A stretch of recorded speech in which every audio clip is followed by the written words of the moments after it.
കൃഷ്ണ കൃഷ്ണ ഹരേ ഹരേ ഹരേ രാമ രാമ രാമ ഹരേ ഹരേ.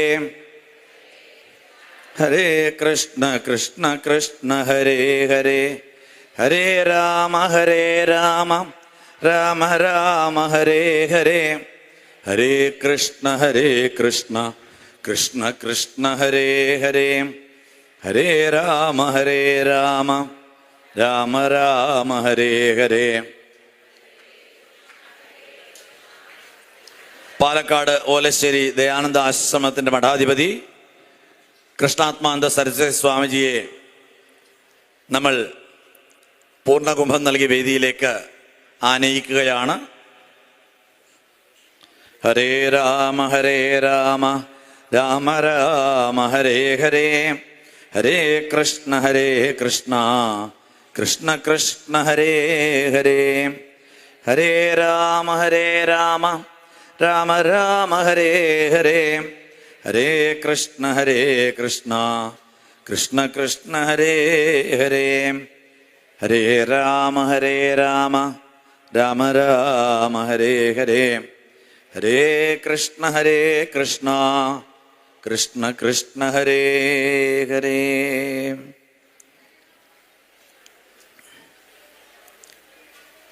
ഭാഗവത തത്വപ്രവചനം. ഇന്ന് തത്വപ്രവചനം നടത്തി നമ്മെ അനുഗ്രഹിക്കാൻ ഇവിടെ സന്നിഹിതരായിട്ടുള്ളത് കൃഷ്ണാത്മാനന്ദ സരസ്വതി സ്വാമിജിയാണ്. ദയാനന്ദ സരസ്വതി സ്വാമിജിയിൽ നിന്നും 2008 സന്യാസ ദീക്ഷ സ്വീകരിച്ച് പാലക്കാട് കൊടുമ്പ് ഓലശ്ശേരി ദയാനന്ദ ആശ്രമത്തിൻ്റെ മഠാധിപതിയായിട്ട് കേരളത്തിൽ അങ്ങോളം ഇങ്ങോളം ഒട്ടനവധി ആധ്യാത്മിക പരിപാടികൾ നടത്തിക്കൊണ്ടിരിക്കുന്നു. അവിടെ തന്നെ ആദിവാസി കുടുംബങ്ങൾക്ക് ധാരാളം സഹായം നൽകിക്കൊണ്ടിരിക്കുന്ന സ്വാമിജി അവിടെ ഒരു ഹോസ്റ്റൽ കൂടി നടത്തുന്നുണ്ട്. നിർധനരായിട്ടുള്ളവർക്ക് അവിടെ താമസിച്ച് പഠിക്കുവാൻ വേണ്ടിയിട്ട് ഫ്രീ ഹോസ്റ്റൽ.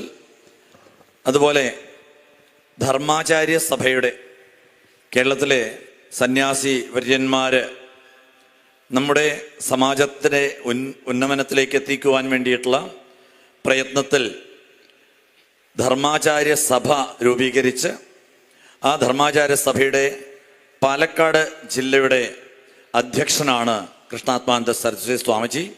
അതുപോലെ തന്നെ കേരളത്തിലെ എല്ലാ സന്യാസി വര്യന്മാരുടെയും ഒന്നിച്ചുള്ള ഒരു കൂട്ടായ്മയാണ് മാർഗദർശക മണ്ഡൽ. ആ മാർഗദർശക മണ്ഡലിൻ്റെ അധ്യക്ഷനായിട്ടുള്ള ചിദാനന്ദപുരി സ്വാമിജിയായിരുന്നു ഇവിടെ ഉദ്ഘാടന ദിവസം നമ്മളെ അനുഗ്രഹിച്ചത്. ആ മാർഗദർശക മണ്ഡലിയുടെ കാര്യകർത്തൃ സമിതി അംഗമാണ്, എക്സിക്യൂട്ടീവ് കമ്മിറ്റി മെമ്പറാണ് കൃഷ്ണാത്മാനന്ദ സരസ്വതി സ്വാമിജി.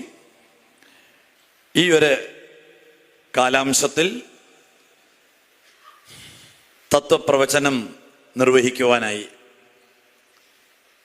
വർണ്ണ ആശ്രമ ധർമ്മങ്ങൾ എന്ന വിഷയത്തിൽ തത്വപ്രവചനത്തിനായി ഏറെ ആദരവോടെ കൃഷ്ണാത്മാനന്ദ സരസ്വതി സ്വാമിജിയെ സ്വാഗതം ചെയ്യുന്നു. സ്വാമിജി ധാരാളം ക്ലാസ്സുകൾ ആ കൊറോണ കാലത്താണ് ആരംഭിച്ചത്.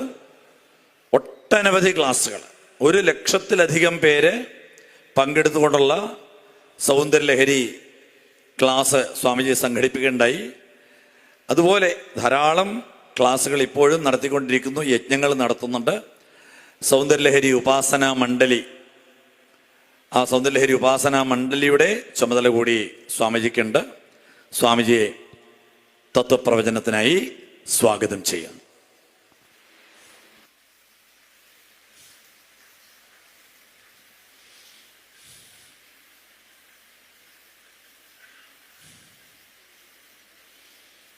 ഓം ശുക്ലാംബരധരം വിഷ്ണും ശശിവർണം ചതുർഭുജം പ്രസന്നവദനം ധ്യായേത് സർവവിഘ്നോപശാന്തയേ.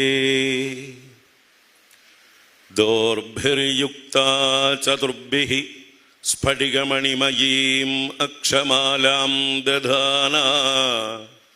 ഹസ്തേനൈകേന പദ്മം സിതമഭിജസുഗം പുസ്തകം ചാപരേണ. ഭാസാ കുന്ദേന്ദുശങ്കസ്ഫടികമണിനിഭാ ഭാസമാനാ സമാനാ. സാ മേ വാഗ്ദേവതേയം നിവസതു വദനേ സർവദാ സുപ്രസന്നാ. സദാശിവസമാരംഭാം ശങ്കരാചാര്യമധ്യമാം അസ്മദാചാര്യപര്യന്താം വന്ദേ ഗുരുപരമ്പരാം. ഗുരവേ സർവലോകാനാം ഭിഷജേ ഭവരോഗിണാം നിധയേ സർവവിദ്യാനാം ദക്ഷിണാമൂർത്തയേ നമഃ. വ്യാസായ വിഷ്ണുരൂപായ വ്യാസരൂപായ വിഷ്ണവേ നമോ വൈ ബ്രഹ്മനിധയേ വാസിഷ്ഠായ നമോ നമഃ. യം പ്രവ്രജന്തമനുപേതമപേതകൃത്യം ദ്വൈപായനോ വിരഹകാതര ആജുഹാവ. പുത്രേതി തന്മയതയാ തരവോഭിനേദുഃ തം സർവഭൂതഹൃദയം മുനിമാനതോസ്മി. നാരായണം നമസ്കൃത്യ നരം ചൈവ നരോത്തമം ദേവീം സരസ്വതീം വ്യാസം തതോ ജയമുദീരയേത്. സച്ചിദാനന്ദരൂപായ വിശ്വോത്പത്യാദിഹേതവേ താപത്രയ വിനാശായ ശ്രീകൃഷ്ണായ വയം നുമഃ. കൃഷ്ണായ വാസുദേവായ ഹരയേ പരമാത്മനേ പ്രണതക്ലേശനാശായ ഗോവിന്ദായ നമോ നമഃ. മൂകം കരോതി വാചാലം പങ്കും ലംഘയത്തെ ഗിരിം യത്കൃപാതമഹം വന്ദേ പരമാനന്ദമാധവം.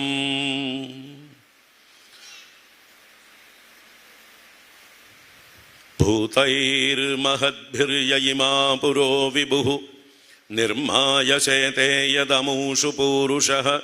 ഭുങ്ക്തേ ഗുണാൻ ഷോഡശ ഷോഡശാത്മകഃ സോലങ്കൃഷീഷ്ട ഭഗവാൻ വജാംസി മേ. ഓം ശ്രീ ഗുരുഭ്യോ നമഃ. നമഃ പരമഋഷിഭ്യോ നമഃ പരമഋഷിഭ്യഃ. ഓം നമോ ഭഗവതേ വാസുദേവായ. ഹരി ഓം. എല്ലാവർക്കും എൻ്റെ സ്നേഹപൂർവമായ നമസ്കാരം. എല്ലാവർക്കും ഈ ഒരു നമ്മൾക്കെല്ലാം അത്യന്തം ബഹുമാന്യനായ ഗുരുവര്യനായ പ്രൊഫസർ വൈദ്യലിംഗ ശർമാജിയുടെ അനുസ്മരണാർത്ഥം നടത്തുന്ന ഈ ഒരു സത്രത്തിലേക്ക്, ഈ ഒരു സെഷനിലേക്ക് സുസ്വാഗതം, സുസ്വാഗതം.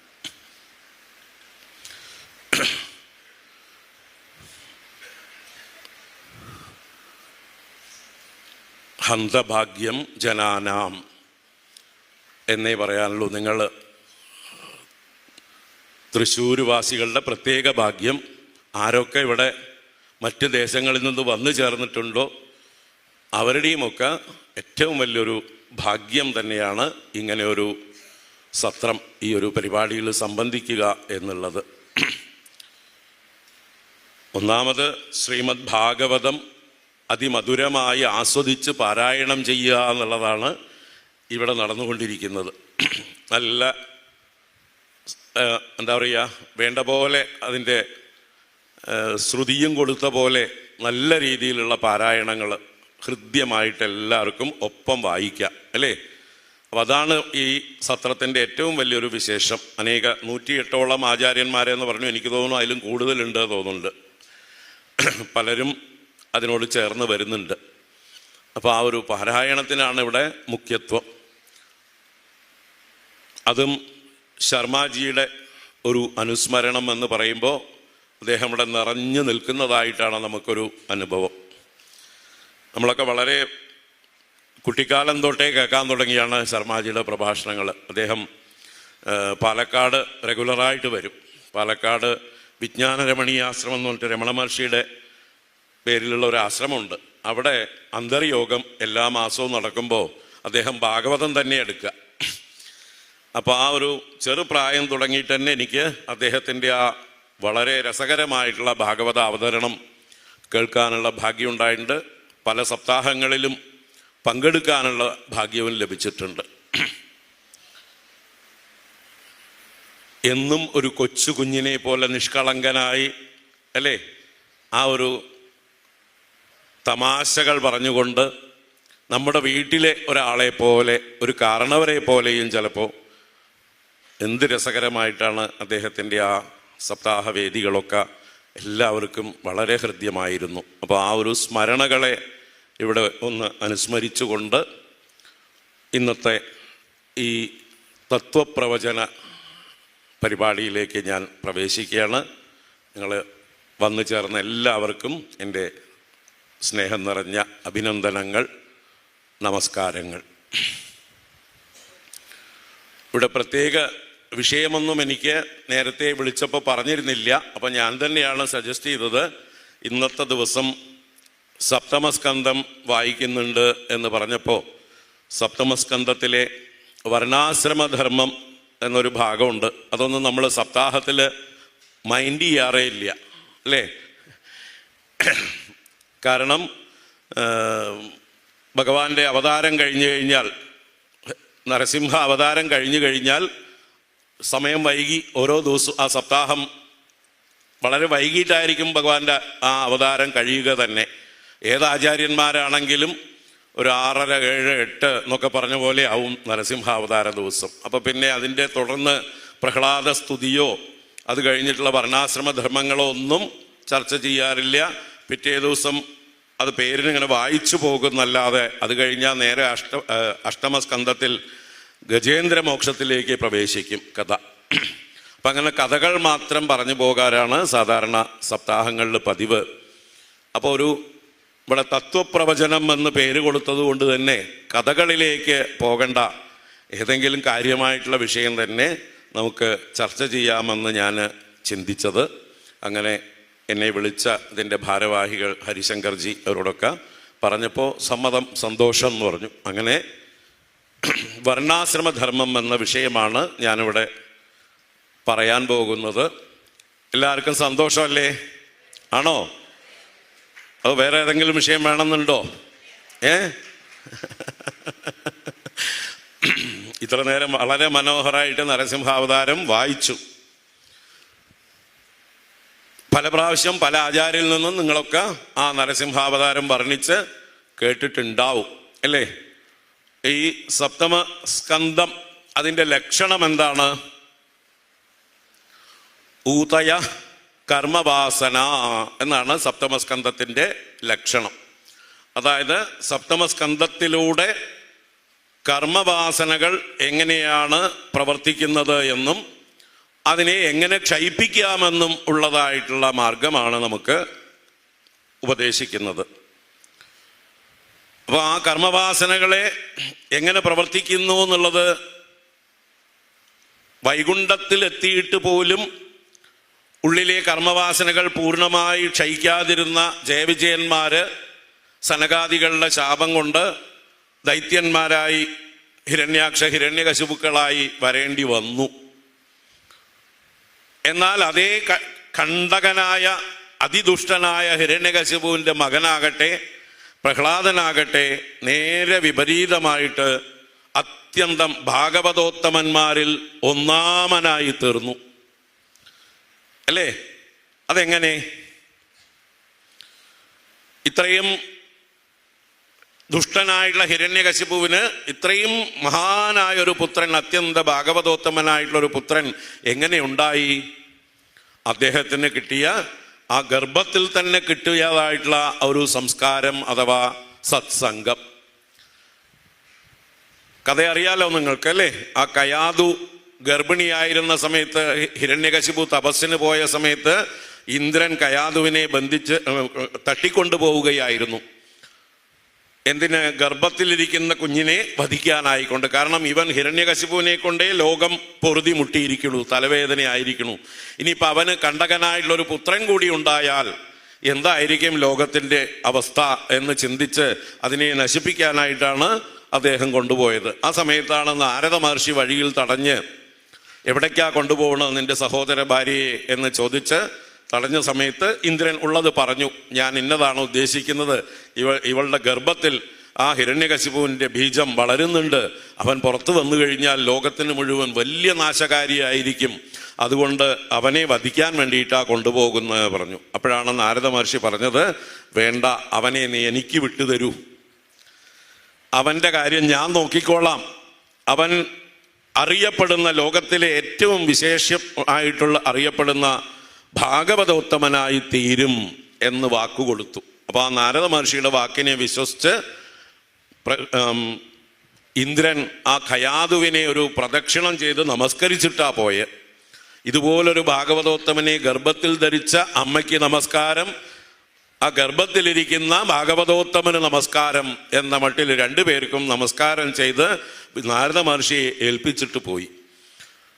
നാരദ മഹർഷി കയാതുവിനെ തൻ്റെ ആശ്രമത്തിലേക്ക് കൊണ്ടുപോയി അവിടെ താമസിപ്പിച്ചു. അപ്പോൾ കയാതു ആവശ്യപ്പെട്ടു, ഞാൻ ഇപ്പോൾ പ്രസവിക്കരുത്, എൻ്റെ ഭർത്താവ് തിരിച്ചു വരുന്നത് വരെ പ്രസവിക്കരുത് എന്നൊരു അനുഗ്രഹം നാരദനിൽ നിന്ന് വാങ്ങിച്ചു. അത് നാരദന് സൗകര്യമായി അല്ലേ? എത്ര കാലം അദ്ദേഹം, വലിയ ആയിരക്കണക്കിന് വർഷങ്ങളാണ് അദ്ദേഹം ഒറ്റക്കാലിൽ നിന്ന് തപസ് ചെയ്തത്. അത്രയും കാലം ആ കയാതുവിൻ്റെ ഗർഭത്തിൽ ഈ ശിശു കിടന്നു. ആ സമയമൊക്കെ നാരദ മഹർഷിക്ക് ഭാഗവത ധർമ്മങ്ങൾ, ഭഗവാന്റെ മാഹാത്മ്യം, ഭഗവാന്റെ കഥകൾ എല്ലാം പറഞ്ഞു കൊടുക്കാനുള്ള സൗകര്യം കിട്ടി. അത് നിരന്തരം കേട്ട് കേട്ട് കേട്ട് ആ ബാലൻ, ഗർഭത്തിൽ കിടന്നതായിട്ടുള്ള പ്രഹ്ലാദൻ ജനിക്കുമ്പോൾ തന്നെ നൈസർഗികമായി തന്നെ അത്യന്ത ഭാഗവതോത്തമനായിട്ടാണ് ജനിച്ചത്. അദ്ദേഹത്തിൻ്റെ ആ ബാല്യം തന്നെ വർണ്ണിച്ചിട്ടുണ്ട് ഭാഗവതത്തിൽ അല്ലേ? കൃഷ്ണഗ്രഹ ഗൃഹീതാത്മാ നവേദ ജഗതീദൃശം. കൃഷ്ണനാകുന്ന ബാധ അദ്ദേഹത്തെ ഗ്രഹിച്ചിരുന്നു, പിടിച്ചിരുന്നു. ഈ ചുറ്റുപാടുള്ള ലോകത്തെക്കുറിച്ച് അദ്ദേഹത്തിന് ഒരു ചിന്തയും ഉണ്ടായിരുന്നില്ല.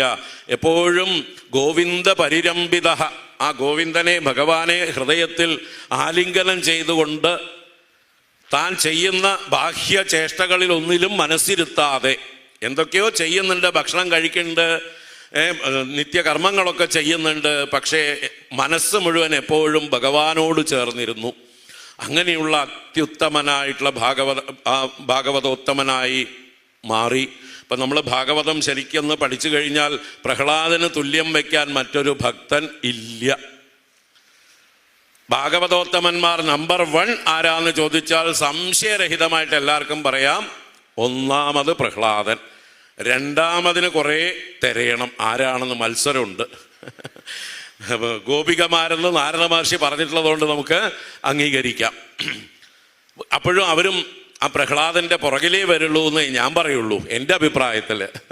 എനിക്ക് അങ്ങനെയാ ഭാഗവതം പഠിച്ചപ്പോൾ മനസ്സിലാക്കാൻ പറ്റിയത്.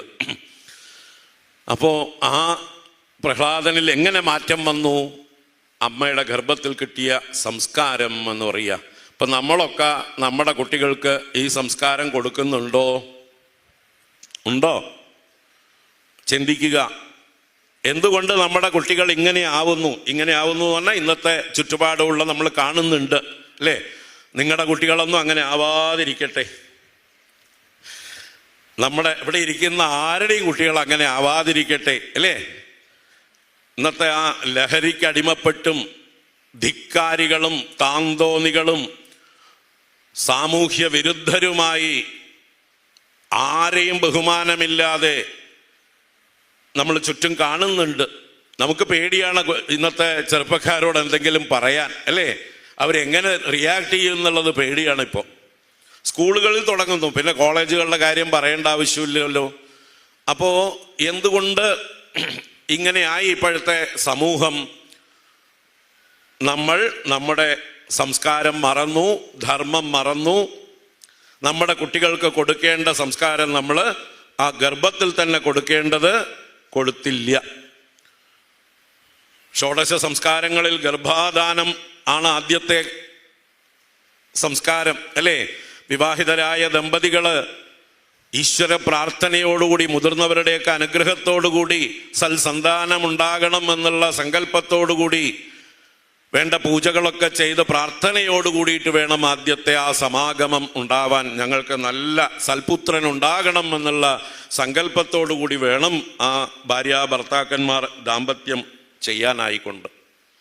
അങ്ങനെയായിരുന്നു നമ്മുടെ സംസ്കാരം. അതിൽ നിന്ന് മാറി ഇപ്പോൾ കാമത്തിന് അടിമകളാണ് എല്ലാവരും. തോന്നിയ വാസമാണ് എല്ലാവരുടെയും വിവാഹ ജീവിതം, അല്ലേ? വിവാഹത്തിന് മുമ്പേ തന്നെ ഇപ്പോൾ പലതും നടക്കുന്നുണ്ട്. എല്ലാം ഒരു ട്രെൻഡായി മാറിക്കഴിഞ്ഞു. ഫോട്ടോഗ്രാഫർമാർക്ക് വേണ്ടിയിട്ടാണ് എല്ലാം ഇപ്പോൾ ചെയ്യുന്നത്. അവർ ഡിക്റ്റേറ്റ് ചെയ്യുന്നു ആ തോന്നിയ വാസങ്ങളൊക്കെ. നിശ്ചയം കഴിഞ്ഞാൽ തന്നെ സേവ് ദ ഡേറ്റ് എന്നൊക്കെ പറഞ്ഞ് എവിടെയൊക്കെയോ പോയിട്ട് ഷൂട്ടിങ്, അതിൽ എന്തൊക്കെയാണ് കാണിച്ചു കൂട്ടണത് നമ്മൾ കാണാൻ, അല്ലേ? നമ്മുടെ ചുറ്റുമുള്ള ആളുകളുടെയൊക്കെ കാണാം. അത് കഴിഞ്ഞ് വിവാഹം കഴിഞ്ഞു കഴിഞ്ഞാൽ ആ വിവാഹ വേദിയിൽ തന്നെ എന്തെല്ലാം കൂത്തുകളാണ് കാണുന്നത്. എല്ലാ വൃത്തികേടുകളും സ്വതന്ത്രമായി വിഹരിക്കണ, ഒരു അച്ചടക്കവും ഇല്ലാതെ മുമ്പിലിരിക്കുന്ന മുതിർന്നവരെ, ഗുരുക്കന്മാരെ, ആരൊക്കെയാണ് സദസ്സിൽ വന്നിരിക്കുന്ന, ഒരു ബഹുമാനവുമില്ലാതെ, ഒരു ലജ്ജയുമില്ലാതെ എന്തൊക്കെ കാട്ടിക്കൂട്ടുന്നു. നിങ്ങളുടെ കുടുംബത്തിലും ഉണ്ടാവും, അല്ലേ? ബന്ധുക്കളായിട്ടെങ്കിലും ഇതുപോലെ. അപ്പം നിങ്ങൾ പറയാറുണ്ടോ? അഭിപ്രായം പറയാറുണ്ടോ? ഇതൊക്കെ ശരിയാണോ ചോദിക്കാറുണ്ടോ? ചോദിക്കണ്ടേ? ആരെങ്കിലുമൊക്കെ ചോദിക്കണ്ടേ? ചോദിക്കണം, പറയണം. ഞാനൊക്കെ എന്നെയൊക്കെ എവിടെയെങ്കിലും വിളിച്ചാൽ നല്ല കണക്കിൽ പറയാറുണ്ട്. എന്ത് കണ്ടാലും തുറന്ന് പറയുക എന്നുള്ളത് നമ്മുടെ ഒരു ശീലമാണ് എവിടെ പോയാലും. അതുകൊണ്ട് ആർക്കും നമ്മളെ ഇഷ്ടമായിക്കൊള്ളണമെന്നില്ല. ആരുടെ ഇഷ്ടത്തിന് വേണ്ടിയിട്ടല്ല നമ്മളിതൊന്നും പറയുന്നത്. നമ്മൾ ധർമ്മം ആണ് പറയുന്നത്. അപ്പോൾ ഇങ്ങനെ നമ്മുടെ വരും തലമുറകൾ നല്ല സംസ്കാരമുള്ളവരായി തീരാൻ നമ്മൾ എന്ത് വേണം? നമ്മുടെ ധർമ്മം അറിയണം. അപ്പം അതിനു വേണ്ടിയിട്ടാണ് ഈ സപ്തമ സ്കന്ധത്തിൽ തന്നെ നമ്മുടെ പ്രഹ്ലാദൻ ആ കൂട്ടുകാർക്ക് ഉപദേശിക്കേണ്ട ധർമ്മം. കൗമാരേ ആചരേത് പ്രാജ്ഞോ ധർമാൻ ഭാഗവതാനിഹ.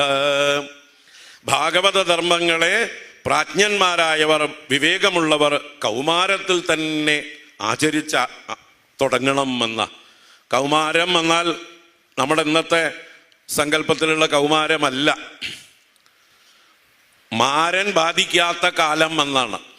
മാരനെ കുൽസിക്കുന്ന പ്രായമാണ് കുമാരപ്രായം. മാരം കുൽസയതീതി കുമാരഹ എന്ന് പറയാം.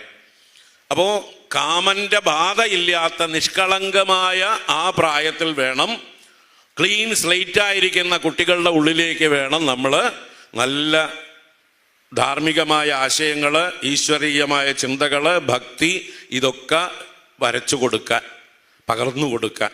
അപ്പോൾ മാത്രമേ അത് എന്നും അവരുടെ കൂടെ ഉണ്ടാവുള്ളൂ. അല്ലാതെ കുറേ പ്രായമായിട്ട് വയസ്സുകാലത്ത് ചെയ്യാനുള്ളതല്ല ഈശ്വര ചിന്തകൾ, ആധ്യാത്മിക കാര്യങ്ങളൊന്നും.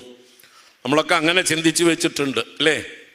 പ്രായമായിട്ടുള്ളവർക്കുള്ളതാണ് ഭാഗവതം, പ്രായമായിട്ടുള്ളവർക്കുള്ളതാണ് ഭഗവത്ഗീത, ഉപനിഷത്തുക്കൾ പഠനം, ഇതെല്ലാം എന്ന് വിചാരിച്ചിരിക്കുകയാണ്. ചെറുപ്പക്കാരാരെങ്കിലും ഇങ്ങനെയുള്ള കാര്യത്തിന് പോണ കണ്ടാൽ പലരും കളിയാക്കും. എന്നെയൊക്കെ കളിയാക്കിയിട്ടുണ്ട് ധാരാളം.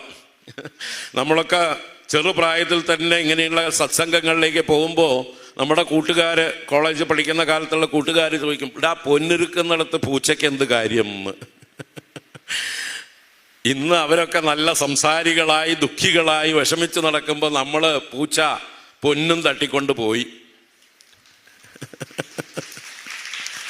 നമ്മൾ ആനന്ദമായിട്ടിരിക്കണു, അവരൊക്കെ നല്ല ദുഃഖികളായി, വിഷമങ്ങളായി, ജീവിതത്തിൻ്റെ ഭാരം ചുമന്നുകൊണ്ട് കഴുതകളെ പോലെ ജീവിക്കുന്നുണ്ട്. ഏതാ നല്ലത്? എല്ലാവരും സന്യാസിയാവാൻ പറയുകയല്ല. ഈ ഒരു അറിവാണ് പ്രധാനം. ആ അറിവ് ഉൾക്കൊണ്ടുകൊണ്ട് പ്രവൃത്തിധർമ്മം അഥവാ ഗൃഹസ്ഥാശ്രമധർമ്മം അനുഷ്ഠിക്കാം എന്നാണ് നമ്മുടെ ഭാഗവതം നമ്മുടെ കർദമ പ്രജാപതിയുടെ കഥയിലൂടെ കാണിച്ചു തന്നത്. കർദമൻ എന്ന വാക്കിൻ്റെ അർത്ഥം തന്നെ അഴുക്ക് ഉള്ളവൻ എന്ന. കർദമം എന്നാൽ അഴുക്ക് എന്നാണ് വാക്കിൻ്റെ അർത്ഥം. അപ്പോൾ ഏതാ അഴുക്ക്? ജന്മാന്തര വാസനകളാകുന്ന അഴുക്ക്. ആ അഴുക്കുമായിട്ട് വരുന്നവർക്കുള്ളതാണ് പ്രാജാപത്യം എന്നുള്ള ജീവിതം, ഗൃഹസ്ഥാശ്രമ ജീവിതം. അഴുക്കില്ലാത്തവർക്കുള്ളതാണ് നേരെ സന്യാസം എന്നുള്ളതായിട്ടുള്ള ബ്രഹ്മചര്യത്തിൽ നിന്ന് സന്യാസം എന്നുള്ള നിവൃത്തി ധർമ്മം. അപ്പോൾ പ്രവൃത്തി നിവൃത്തി ഇങ്ങനെ രണ്ട് മാർഗങ്ങളുണ്ട്. അപ്പോൾ ഭൂരിപക്ഷം ആളുകളും ഈ പറഞ്ഞ കർദമന്മാരാണ്. വരുമ്പോൾ തന്നെ പല വാസനകളാകുന്ന അഴുക്കുകളുമായിട്ട് വന്നവരാണ്. ആ അഴുക്ക് കഴുകാൻ വന്നവരാണ് നമ്മൾ എന്നുള്ള ബോധം വേണം. വാസനകളെ ക്ഷയിപ്പിക്കാൻ നമ്മൾ എത്രയോ ജന്തുക്കളായിട്ടൊക്കെ എത്രയോ ജന്മങ്ങൾ കഴിഞ്ഞിട്ടുണ്ട്. ആ ജന്തുക്കളുടെയൊക്കെ സംസ്കാരം നമ്മുടെ ഉള്ളിലുണ്ട്. അതുകൊണ്ടാണ് പലപ്പോഴും നമ്മൾ പല ജന്തുക്കളെ പോലെ പെരുമാറുന്നത്. നാട്ടുകാർ പറയുമ്പോഴാണ് അറിയുന്നത്, അല്ലേ? പലരും നമ്മളെ പല പേരും വിളിക്കുമ്പോഴാണ് നമ്മൾ ബോധവാന്മാരാണ്, ഞാൻ അങ്ങനെ പെരുമാറിയോ എന്ന്. നമ്മുടെ ഉള്ളിലുണ്ട്, എല്ലാ ജന്തുക്കളും ഉണ്ട്. ഈ ജന്തുക്കളെ സംസ്കരിക്കുന്നതാണ്, ജന്തു സ്വഭാവത്തെ സംസ്കരിക്കുന്നതാണ് മനുഷ്യത്വം. അല്ലാതെ എന്നും ജന്തുക്കളെ പോലെ പെരുമാറുന്നതല്ല. ഇന്നത്തെ സമൂഹം എങ്ങനെയാ പോകുന്നത്? ഈ ജന്തു സഹജമായിട്ടുള്ള വാസനകളെ നിയന്ത്രിക്കാതെ അതിനെ കൂടുതൽ പോഷിപ്പിക്കുന്ന രീതിയിൽ വളരുകയാണ്. അങ്ങനെ അസുര സ്വഭാവമുള്ളവരായി മാറുകയാണ് ഇന്നത്തെ മനുഷ്യ സമൂഹം. അപ്പോൾ അങ്ങനെയുള്ള മനുഷ്യ സമൂഹം വഴിതെറ്റിപ്പോകാതിരിക്കാൻ വേണ്ടിയിട്ടാണ് ഈ ഭാഗവതത്തിൽ ഇതൊക്കെ പറഞ്ഞു തന്നിരിക്കുന്നത്.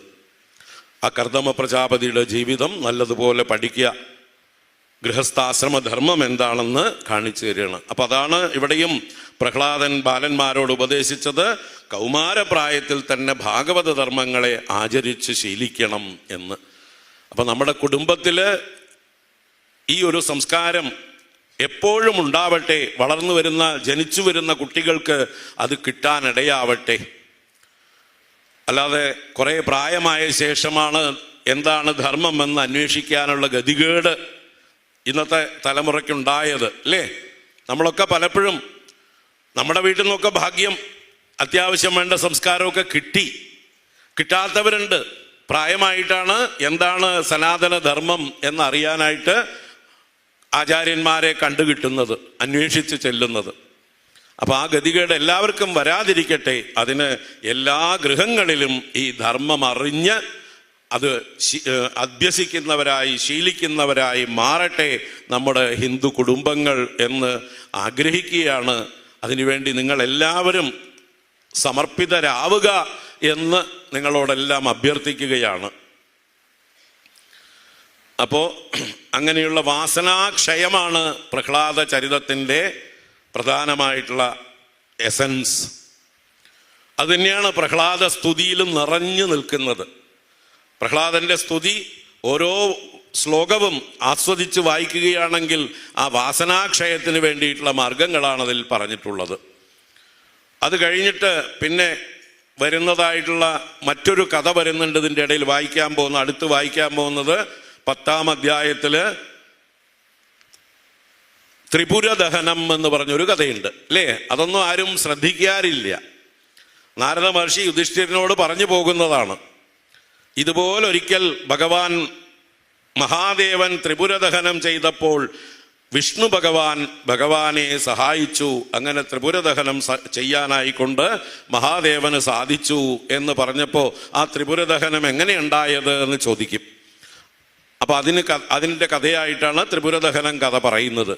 എന്താ ത്രിപുരദഹനം കഥയുടെ താല്പര്യം? ത്രിപുരന്മാരെന്ന് പറയുന്ന 3 അസുരന്മാർ, അവർക്ക് 3 പുരങ്ങൾ, സ്വർണമയമായ പുരം, വെള്ളിമയമായ പുരം, ഇരുമ്പ് കൊണ്ടുള്ളതായിട്ടുള്ളൊരു പുരം. ഈ 3 പുരങ്ങളിൽ താമസിച്ചുകൊണ്ട് അവർ ദേവന്മാരെയും ലോകങ്ങളെയും എല്ലാം ഉപദ്രവിച്ചു കൊണ്ടിരുന്നു. അവരുടെ ശല്യം സഹിക്കവയ്യാതെ ദേവന്മാർക്ക് ജയിക്കാൻ പറ്റാതെ ദേവന്മാർ മഹാദേവനെ ശരണം പ്രാപിച്ചു. മഹാദേവൻ ആ ത്രിപുരന്മാരെ വധിക്കാനായിക്കൊണ്ട് യുദ്ധത്തിനായിട്ട് ഒരുമ്പെട്ട് വന്നു. ആ സമയത്ത് മഹാദേവൻ യുദ്ധത്തിൽ ത്രിപുരന്മാരെയൊക്കെ വധിച്ചു. പക്ഷേ അവർ വീണ്ടും തിരിച്ചു വരികയാണ്. എന്താ കാരണം വെച്ചാൽ ആ ത്രിപുരത്തിൽ ഒരു കൂപം നിർമ്മിച്ചിട്ടുണ്ട്. മയൻ എന്ന അസുര ശില്പിയാണത് നിർമ്മിച്ചു കൊടുത്തത്. ആ കൂപത്തിൽ ഒരു രസം കിടപ്പുണ്ട്. ആ രസത്തിലേക്ക് ഈ മരിച്ചവരെ കൊണ്ട് തള്ളിക്കഴിഞ്ഞാൽ അവർ വീണ്ടും തിരിച്ചു വരും എന്നാണ്. ആ കൂപരസം ആണ് ഇവരെ വീണ്ടും ജനിപ്പിക്കുന്നത്. അങ്ങനെ അസുരന്മാർ ഒരിക്കലും ഒടുങ്ങുന്നില്ല, അവരെ വധിച്ചു തീരുന്നില്ല. മഹാദേവൻ തളർന്നു, ചിന്താവിഷ്ടനായി. ഈ സമയത്താണ് ഭഗവാൻ വിഷ്ണു ബ്രഹ്മദേവനെയും കൂട്ടിക്കൊണ്ട്, വിഷ്ണു ഒരു പശുവിൻ്റെ രൂപത്തിലും ബ്രഹ്മദേവനെ ഒരു പശുക്കുട്ടിയുടെ രൂപത്തിലുമായിട്ട് ആ ത്രിപുരത്തിലേക്ക്, 3 പുരങ്ങളുള്ള കോട്ടയിലേക്ക് വന്നത്. ഒരു പശുക്കുട്ടി പശുവും പശുക്കുട്ടിയുമായിട്ട് വരുന്നത് കൊണ്ട് അവിടുത്തെ കാവൽക്കാർ ശ്രദ്ധിച്ചില്ല. ഈ പശുവും കുട്ടിയും എവിടേക്കാ നേരെ പോയത്? ആ കൂപത്തിൽ ചെന്ന് അവിടുത്തെ രസം കുടിച്ചു. കൂപരസം കുടിച്ച് കൂപരസം വറ്റിച്ചപ്പോൾ പിന്നെ മഹാദേവൻ അസുരന്മാരെ വധിച്ചപ്പോൾ അവര് തിരിച്ചു വന്നില്ല. അങ്ങനെ മഹാദേവൻ ത്രിപുരന്മാരെ മുഴുവൻ ജയിച്ചു, വധിച്ചു എന്നതാണ് കഥ ചുരുക്കി പറഞ്ഞത്. പക്ഷേ അതിൽ നിന്ന് എന്താണ് നമുക്ക് മനസ്സിലാക്കേണ്ടത്? എന്താ ഇപ്പം ഈ സപ്തമസ്കന്ധത്തിൽ പ്രഹ്ലാദ ചരിതം കഴിഞ്ഞ ഉടനെ ഒരു ത്രിപുരദഹനം കഥ വർണ്ണിച്ചത്? എന്താ അതുമായിട്ടുള്ള ബന്ധം? ഇതും ഈ കൂപരസം എന്നുള്ളത് നമ്മുടെ ഓരോരുത്തരുടെയും ഉള്ളിലുള്ള വാസനാരസം തന്നെയാണ്.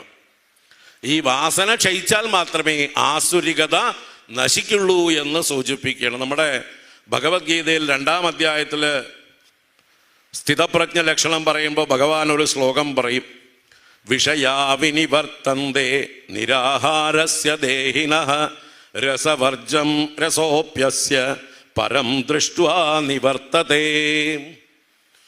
വിഷയാ വിനിവർത്തന്തേ നിരാഹാരസ്യ ദേഹിനഃ രസവർജം. ഈ വിഷയങ്ങളെ അനുഭവിക്കാതിരിക്കലാണ് നിരാഹാരം. കണ്ണുകൊണ്ട് വിഷയങ്ങളെ കാണാതിരിക്കുക, കാതുകൊണ്ട് കേൾക്കാതിരിക്കുക, നാവ് കൊണ്ട് രുചിക്കാതിരിക്കുക, ഇതൊക്കെ നിരാഹാരമാണ്. അപ്പൊ നിരാഹാരസ്യ ദേഹിനഃ വിഷയാഹ വിനിവർത്തന്തേ. അവരുടെ ഉള്ളിൽ ആ വിഷയചിന്ത തൽക്കാലം അടങ്ങുന്നു. ഇപ്പം നമുക്ക് രോഗങ്ങളൊക്കെ വന്നു കഴിഞ്ഞാൽ അല്ലേ, നല്ല പനി, വായയ്ക്ക് രുചിയില്ല, നമുക്ക് ഭക്ഷണത്തിൽ താല്പര്യം ഉണ്ടാവുമോ? ഇല്ല, തൽക്കാലം വേണ്ട. പക്ഷേ പനി മാറിയാലോ, രുചിയൊക്കെ തിരിച്ചു കിട്ടിയാലോ, പൂർവാധികം ശക്തിയായിട്ട് നമ്മൾ ആഹരിക്കാൻ തുടങ്ങും അല്ലേ? എന്തുകൊണ്ട്? ഉള്ളിലുള്ള കൊതി പോയിട്ടില്ല. നാവിൻ്റെ രുചി പോയതുകൊണ്ട് തൽക്കാലം വേണ്ട എന്ന് വെച്ചതേ ഉള്ളൂ. ഇതുപോലെയാണ് പലരും സന്യാസം അല്ലെങ്കിൽ അതുപോലെയുള്ള ആധ്യാത്മിക കാര്യങ്ങളിലേക്ക് പ്രവേശിച്ചു കഴിഞ്ഞ് ഈ വിഷയങ്ങളെയൊക്കെ പതുക്കെ ഉപേക്ഷിച്ചു എന്നൊക്കെ വരുത്തും. പക്ഷേ കുറച്ച് കഴിഞ്ഞ് അവർ തന്നെ അതേ വിഷയങ്ങളിലേക്ക് കൂപ്പുകുത്തും.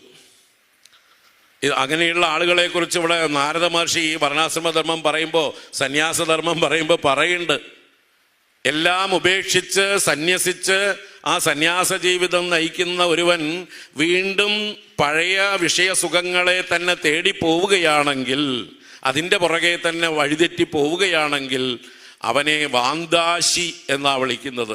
വാന്താശി എന്ന് പറഞ്ഞാൽ വമിച്ചത് അശിക്കുന്നവൻ, ഛർദിച്ചത് തിന്നുന്നവൻ. അപ്പൊ ഛർദിച്ചത് ആരെങ്കിലും, മര്യാദക്കാരെങ്കിലും ഭക്ഷിക്കുമോ? ഏതെങ്കിലും ജന്തുക്കൾ തിന്നുമോ? നായ്ക്കൾ തിന്നുമോ സംശയമുണ്ട്. ബാക്കി ഒരു ജന്തുവും അവർ ഛർദിച്ചത് തിന്നില്ല.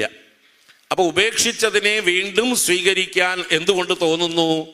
നമ്മുടെ മനസ്സിന് ആ ഒരു പക്വത ഇല്ല, ധൈര്യമില്ല, സ്ഥൈര്യമില്ല.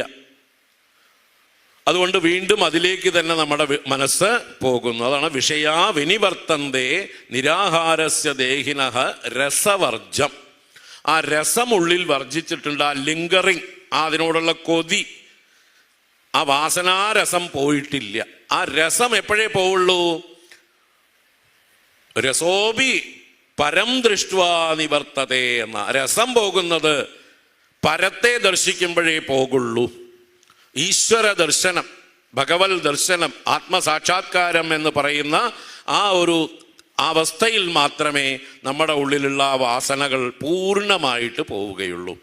ആ ഈശ്വര ദർശനത്തിൽ ഭിദ്യതേ ഹൃദയഗ്രന്ഥി ഛിദ്യന്തേ സർവസംശയാഃ ക്ഷീയന്തേ ചാസ്യ കർമാണി തസ്മിൻ ദൃഷ്ടേ പരാവരേ.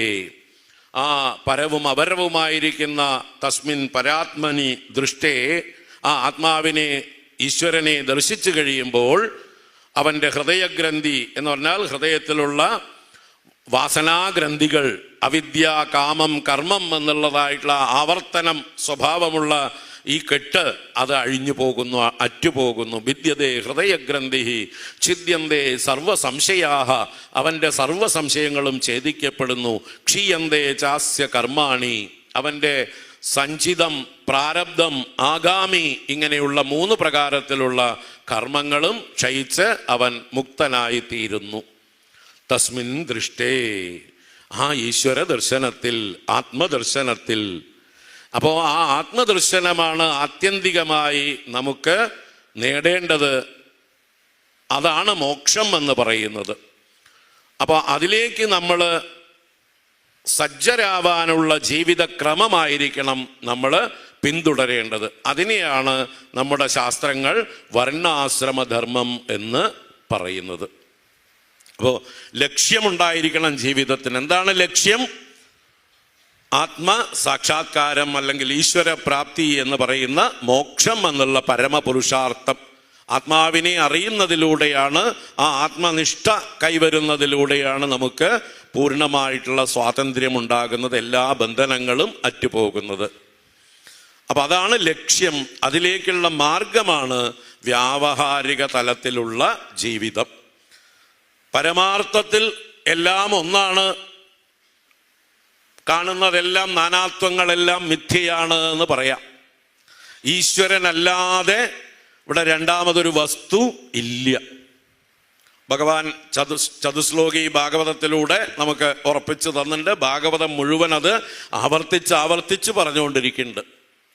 അഹമേവാസമേവാഗ്രേ നാന്യത് യത് സദസത് പരം പശ്ചാദഹം യതേതച്ച യോവശിഷ്യേത സോസ്മ്യഹം. അപ്പോൾ പാരമാർത്ഥിക തലത്തിൽ ഏകവും അദ്വിതീയവുമായ ഈശ്വരൻ മാത്രമാണ് സത്യം, ബ്രഹ്മ സത്യം. ആ പാരമാർത്ഥിക തലത്തിലേക്ക് നമ്മളിപ്പോൾ എത്താൻ കഴിയുന്നുണ്ടോ? നമുക്ക് ആ നിഷ്ഠ കിട്ടുന്നുണ്ടോ? ഇല്ലാത്തത് കൊണ്ടാണ് നമ്മൾ സത്യം പരം ധീമഹി എന്ന് പ്രതിജ്ഞ ചെയ്ത് ഇവിടെ ഇരുന്ന് അനുസന്ധാനം ചെയ്യുന്നത്. ആ പരമസത്യത്തെ വിചാരം ചെയ്യുകയാണ് നമ്മൾ, ആ പരമസത്യത്തെ അനുസന്ധാനം ചെയ്യുകയാണ്. എന്തിനാ? ആ സത്യനിഷ്ഠ നമുക്കുണ്ടാവാൻ വേണ്ടി, ആ സത്യത്തിലുള്ള ഉറപ്പ്. അതിനു വേണ്ടിയിട്ടാണ് നമ്മൾ ഭാഗവത കഥകളൊക്കെ കേൾക്കുന്നത്, അതിലുള്ള ഉപദേശങ്ങളും സ്തുതികളും ഒക്കെ പഠിക്കുന്നത്, അനുസന്ധാനം ചെയ്യുന്നത്. ആ പരമസത്യ സാക്ഷാത്കാരമാണ് നമ്മുടെ ലക്ഷ്യം. ആ സത്യം അറിഞ്ഞുകൊണ്ടുള്ള ജീവിതമാണ് അനായാസമായിട്ടുള്ള ജീവൻ മുക്തി എന്ന് പറയുന്ന ജീവിതം. ആ സത്യത്തെ സാക്ഷാത്കരിച്ച് ഇവിടെ ജീവിക്കാം നമുക്ക്. നമ്മുടെ ശരീരം വീണു പോകുന്നത് വരെ, ഈ ലോകത്തിന് നമ്മുടെ ശരീരം ആവശ്യമുള്ളത് വരെ അത് നിലനിൽക്കും. നമ്മുടെ ആവശ്യങ്ങളൊക്കെ കഴിഞ്ഞു എപ്പോൾ? നമ്മൾ ആ ആത്മജ്ഞാനം നേടുന്നതോടുകൂടി പിന്നെ നമുക്കൊന്നും നേടാനും നഷ്ടപ്പെടാനും ഇല്ല. പിന്നെ പ്രാരബ്ധ ശരീരം നിലനിൽക്കുന്നത് ആർക്ക് വേണ്ടി? ഈ ലോകത്തിന് വേണ്ടി. ഈ ലോകത്തിനോട് ബന്ധപ്പെട്ട് കിടക്കുന്നു ഈ ശരീരം. ഇത് നമ്മുടേതല്ല. പരോപകാരാർത്ഥം ഇതം ശരീരം, ഇത് കായമാണ്, എൻ്റേതല്ല എന്നാ. കായം എന്ന് ശരീരത്തിന് പറയാൻ കാരണം കസ്യ ഇതം, ബ്രഹ്മദേവൻ്റേതാണിത്, സൃഷ്ടികർത്താവിൻ്റേതാണ്, ഈശ്വരൻ്റേതാണ്, എൻ്റേതല്ല. ഒരുപാട് അർത്ഥമുള്ള പദമാണ് ഈ കായം എന്നുള്ളത്. നോട്ട് മൈൻ എന്ന് അപ്പോൾ ഉറപ്പിക്കണം. ദിസ് ഈസ് നോട്ട് മൈൻ, ഇതെൻ്റേതല്ല, ഇത് ഒരുപാട് പേരുടെ സംഭാവനയാണ്, സൃഷ്ടിയുടെ മുഴുവൻ സംഭാവനയാണ്, സൃഷ്ടികർത്താവിൻ്റെ സംഭാവനയാണ് എന്നുള്ള ആ ബോധം ഉറപ്പിക്കാൻ കായം എന്നുള്ള ആ ശബ്ദം സഹായിക്കട്ടെ. ദിവസവും നമ്മൾ കായേന വാച മനസേന്ദ്രിയർവ എന്ന് പറയാറുണ്ട് അല്ലേ? ആ കായേന എന്ന് പറയുമ്പോൾ എനിക്ക് കിട്ടിയ ഒരു ടൂൾ, ഒരു ഉപകരണം, എനിക്ക് താമസിക്കാൻ കിട്ടിയ ഒരു ഗൃഹം, എൻ്റെ ഒരു വസ്ത്രം, എൻ്റെ ഒരു വാഹനം എന്നുള്ള ഒരു ആറ്റിറ്റ്യൂഡിൽ ഇതെനിക്ക് ഈശ്വരൻ തന്ന ഒരു അനുഗ്രഹം. അതുകൊണ്ട് ഞാൻ ചെയ്യേണ്ടത് എൻ്റെ സ്വാർത്ഥ കാര്യങ്ങളല്ല, ഈ ദേഹത്തെ പോഷിപ്പിക്കാൻ വേണ്ടി മാത്രമാകരുത് എൻ്റെ ജീവിതം എന്നുള്ള ചിന്ത ഉണ്ടാവണം എല്ലാവർക്കും. ആത്മനോ മോക്ഷായ ജഗത് ഹിതായ ച. അവനവൻ്റെ മോക്ഷത്തിനും ലോക നന്മയ്ക്കുമായിട്ടാവട്ടെ നമ്മുടെ ജീവിതം. ആ ജീവിതമാണ് സനാതനധർമ്മം. ആ ധർമ്മത്തിൻ്റെ നെടും തൂണുകളായിരുന്നു വർണ്ണാശ്രമധർമ്മങ്ങൾ. അത് ഇന്ന് വളരെയധികം എന്താ പറയുക, തെറ്റിദ്ധരിക്കപ്പെട്ട, ആ വാക്ക് കേൾക്കുമ്പോൾ തന്നെ ആളുകൾക്ക് ദേഷ്യം വരുന്ന, അല്ലേ, വർണ്ണം എന്ന് കേൾക്കുമ്പോഴേക്കും ആളുകൾക്ക് ദേഷ്യമായി. അത് നമ്മുടെ പറയണ്ട പറയും. എന്താ കാരണം? ഈ വർണ്ണത്തെ ജാതിയാണെന്ന് ആളുകൾ തെറ്റിദ്ധരിച്ചു. വർണ്ണവും ജാതിയുമായിട്ട് വാസ്തവത്തിൽ വലിയ ബന്ധമൊന്നും ഇല്ല. നമ്മൾ ഇന്നത്തെ ജാതി എന്ന് പറയുന്നത് അടുത്ത കാലത്ത് വന്നു ചേർന്നതാണ്, കാലാന്തരത്തിൽ വന്നു ചേർന്നതാണ്. ആദ്യം പ്രാചീന കാലത്ത് ഉണ്ടായിരുന്നില്ല. ഓരോരുത്തർ ഓരോ തൊഴിൽ സ്വീകരിച്ചപ്പോൾ അവരുടെ സന്തതി പരമ്പരകളും അതേ തൊഴിൽ തന്നെ സ്വീകരിച്ചപ്പോൾ അവർ കുലത്തൊഴിലായി ആ തൊഴിൽ മാറി. ആ തൊഴിലിനുള്ള നാമമാണ് അവൻ്റെ ജാതിയായി പിന്നീട് നമ്മൾ ഇപ്പോൾ സർട്ടിഫിക്കറ്റിലൊക്കെ പറയുന്നത്. ഇപ്പോൾ ഇന്നത്തെ കാലത്ത് ഈ സ്വാതന്ത്ര്യാനന്തര ഭാരതത്തിൽ അതിന് വല്ല പ്രസക്തിയുമുണ്ടോ? ഓരോരുത്തരും അവരവരുടെ പഴയ കുലത്തൊഴിലാണോ ചെയ്യുന്നത്? ആണോ? എല്ലാവർക്കും ഏത് തൊഴിൽ ചെയ്യാനുള്ള അവസരമുണ്ട്, സ്വാതന്ത്ര്യമുണ്ട്, അല്ലേ? കഴിവുള്ളവർ അവരവർക്ക് ഇഷ്ടമുള്ള തൊഴിൽ തിരഞ്ഞെടുക്കുന്നു. ഒരാൾക്കും തടസ്സമില്ല, ഏത് തൊഴിലും ആർക്കും ചെയ്യാം. അങ്ങനെ ഒരു കുടുംബത്തിൽ തന്നെ പല തൊഴിൽ ചെയ്യുന്നവരുണ്ട്, ഇല്ലേ? അപ്പോൾ അവരെ ഏതെങ്കിലും ജാതി എന്ന് പറയാൻ പാടുമോ? ആ തൊഴിൽ അപ്പോൾ ഒരു പ്രൊഫഷൻ്റെ പേരാണ് ജാതി എന്നുള്ളത്. അത് പണ്ട് ഒരു കുടുംബത്തിൽ എല്ലാവരും ഒരേ പ്രൊഫഷൻ സ്വീകരിച്ചപ്പോൾ അവരെ നമ്മൾ ആ പേരിൽ വിളിച്ചു. ഇന്ന് വാസ്തവത്തിൽ അതിന് യാതൊരു പ്രസക്തിയുമില്ല. അതുകൊണ്ട് നമ്മളൊക്കെ മനസ്സിൽ നിന്ന് ഈ ജാതി ചിന്ത തൂത്ത് കളയണം. നമ്മുടെ സനാതന ധർമ്മത്തിൽ വന്നു ചേർന്ന ഒരു തെറ്റിദ്ധാരണ മൂലമുണ്ടായിട്ടുള്ള ഒരു അഴുക്കാണത് ജാതി ചിന്ത. എല്ലാവരും നമ്മൾ തുല്യരാണ്, നമ്മളെല്ലാം മനുഷ്യർ ആണ്, മനുഷ്യജാതിയാണ് എന്നുള്ള ചിന്തയാണ് നമ്മളിൽ ഉറക്കേണ്ടത്. നമ്മളാരും ശ്രേഷ്ഠന്മാരുമല്ല, മറ്റുള്ളവരാരും നികൃഷ്ടന്മാരും അല്ല, എല്ലാവരും മനുഷ്യരാണ്, മനുഷ്യജാതിയാണ് നമ്മുടെ ചുറ്റുമുള്ള എല്ലാവരും എന്നുള്ള ചിന്ത നമ്മൾ മനസ്സുകൊണ്ട് ഉറപ്പിക്കണം. നമ്മുടെ ഭാഗവതത്തിൽ പറയും, കൃതയുഗത്തിൽ വർണ്ണങ്ങളൊന്നും ഉണ്ടായിരുന്നില്ല, ഭേദങ്ങളൊന്നും ഉണ്ടായിരുന്നില്ല. കൃതയുഗത്തിൽ എല്ലാവരും ഒരുപോലെ കൃതകൃത്യന്മാരായ സമന്മാരായ ആളുകളായിരുന്നു. എല്ലാവരും ജ്ഞാനികളായിരുന്നു, എല്ലാവരും നല്ല ഗുണങ്ങൾ നിറഞ്ഞവരായിരുന്നു. ആ കൃതയുഗത്തിൽ ഭേദഭാവനയെ ഉണ്ടായിരുന്നില്ല. പിന്നീട് ത്രേതായുഗത്തിലാണ് ഈ 4 വർണ്ണങ്ങൾ വ്യക്തമായി തിരിഞ്ഞു വന്നത്. ത്രേതായുഗത്തിലാണ് യജ്ഞങ്ങളും ആരംഭിച്ചത്. കൃതയുഗത്തിൽ എല്ലാവരും ധ്യാനനിരതരായിരുന്നു, ഈശ്വരനെ ധ്യാനിക്കുന്നവരായിരുന്നു കൃതയുഗത്തിൽ. ത്രേതായുഗത്തിലാണ് കർമ്മങ്ങൾ, യജ്ഞങ്ങൾ എന്ന കർമ്മങ്ങൾ ഉണ്ടായത്, ഈശ്വര ആരാധനയ്ക്ക് പല രീതികളുണ്ടായത്.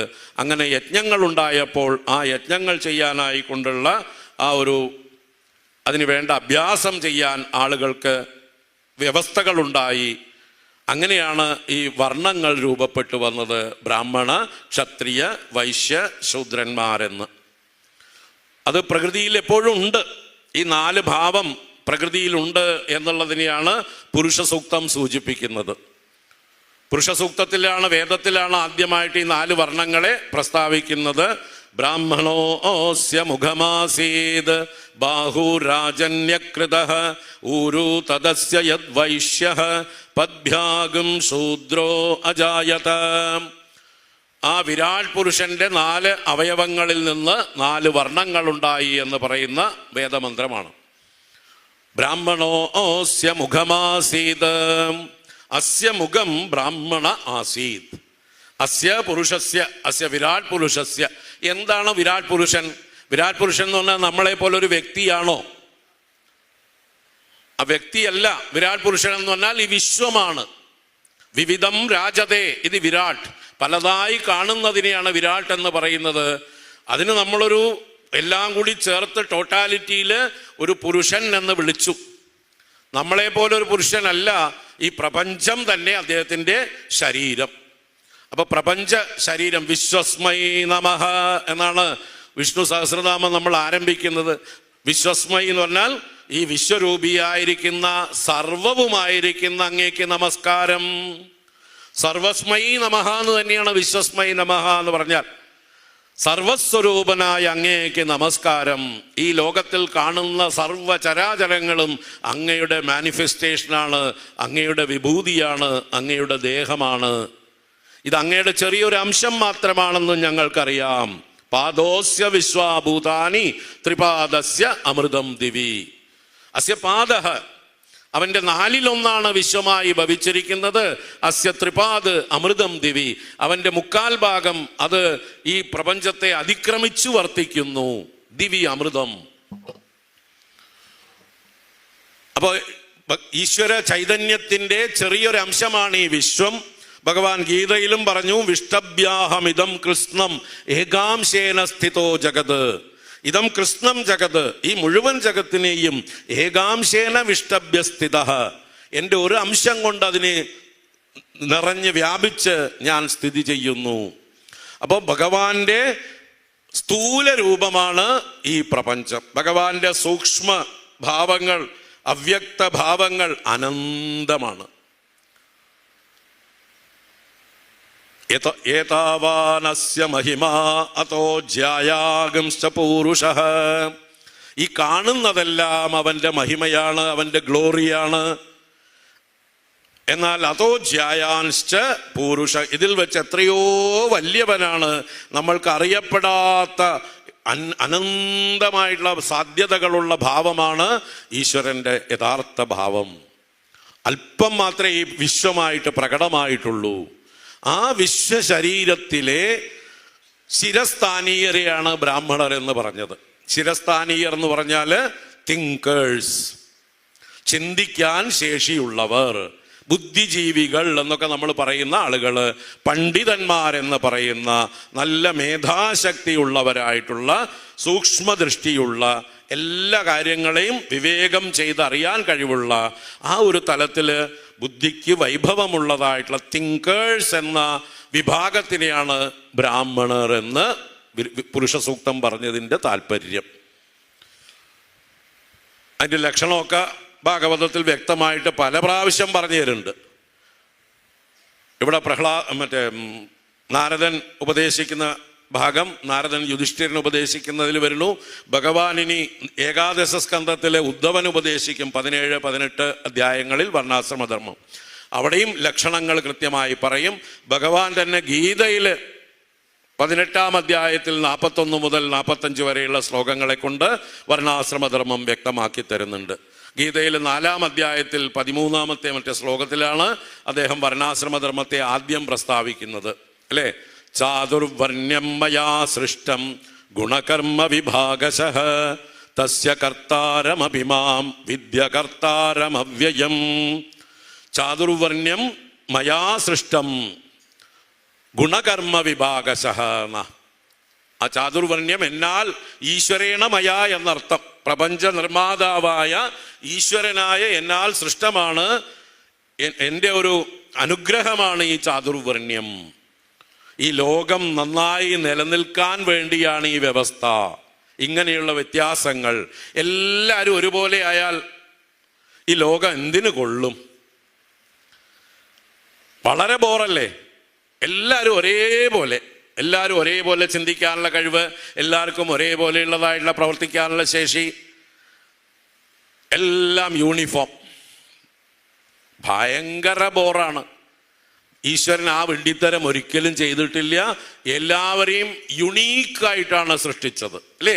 നമ്മൾ ഓരോരുത്തരും പ്രത്യേക സവിശേഷതകൾ ഉള്ളവരാണ്. ആരും ഒരുപോലെയല്ല. എന്നെപ്പോലെ മറ്റൊരാൾ ഈ ലോകത്തിൽ ഇല്ല. രൂപം കൊണ്ട് സാദൃശ്യം ഉണ്ടാവും പുറമേ കാണുമ്പോൾ, പക്ഷേ എൻ്റെ ഗുണങ്ങളും ദോഷങ്ങളും, എൻ്റെ പ്രത്യേകതകൾ, എൻ്റെ കഴിവുകൾ, അതെല്ലാം എൻ്റേത് മാത്രം. എന്നെപ്പോലെ മറ്റൊരാൾ ലോകത്തിൽ എവിടെയും ഉണ്ടാവില്ല. നിങ്ങളെ ഓരോരുത്തരെയും പോലെ ലോകത്തിൽ ഒരാളും ഉണ്ടാവില്ല. അതുകൊണ്ട് നമ്മൾ താരതമ്യം ചെയ്യേണ്ട കാര്യമേ ഇല്ല. നമ്മൾക്ക് ഓരോരുത്തർക്കും വിശേഷമായിട്ടുള്ള ഐഡൻറ്റിറ്റി ഉണ്ട്, വിശേഷമായിട്ടുള്ള റോൾ ഉണ്ട്. നമ്മൾ നമ്മുടെ റോൾ തിരിച്ചറിയുക എന്നേ വേണ്ടൂ. നമ്മുടെ കഴിവുകളെ തിരിച്ചറിയുക, നമ്മുടെ സ്വഭാവം തിരിച്ചറിയുക, നമ്മുടെ ടേസ്റ്റ് തിരിച്ചറിയുക. അതിനനുസരിച്ചിട്ടുള്ള രംഗം നമ്മൾ തിരഞ്ഞെടുക്കുക.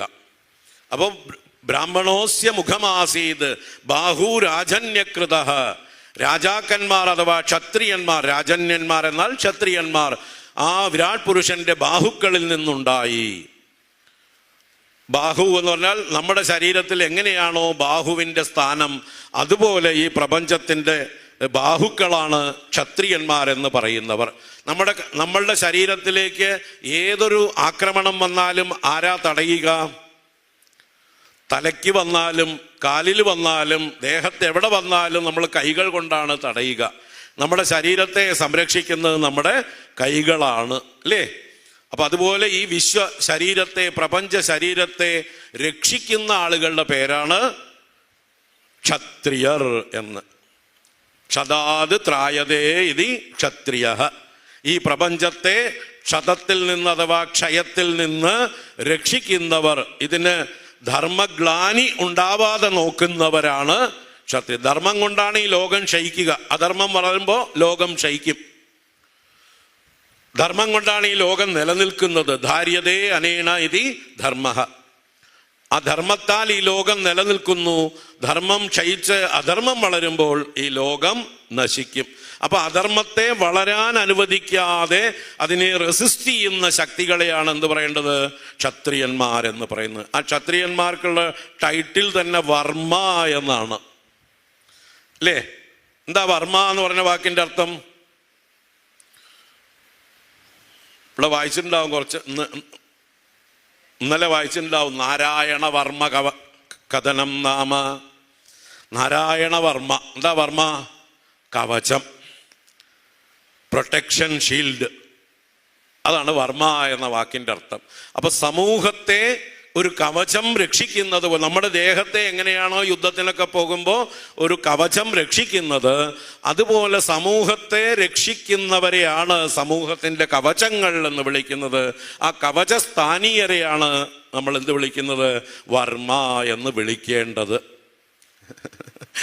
അല്ലാതെ ഭീരുക്കളായി, സ്വാർത്ഥന്മാരായി, സ്വന്തം വീട്ടിൽ ചാപ്പാടും മാത്രം അടിച്ചിരിക്കുന്നവരൊക്കെ വർമ്മ എന്ന് പറയുന്നത് വന്നു ചേർന്ന ദുരന്തമാണ്.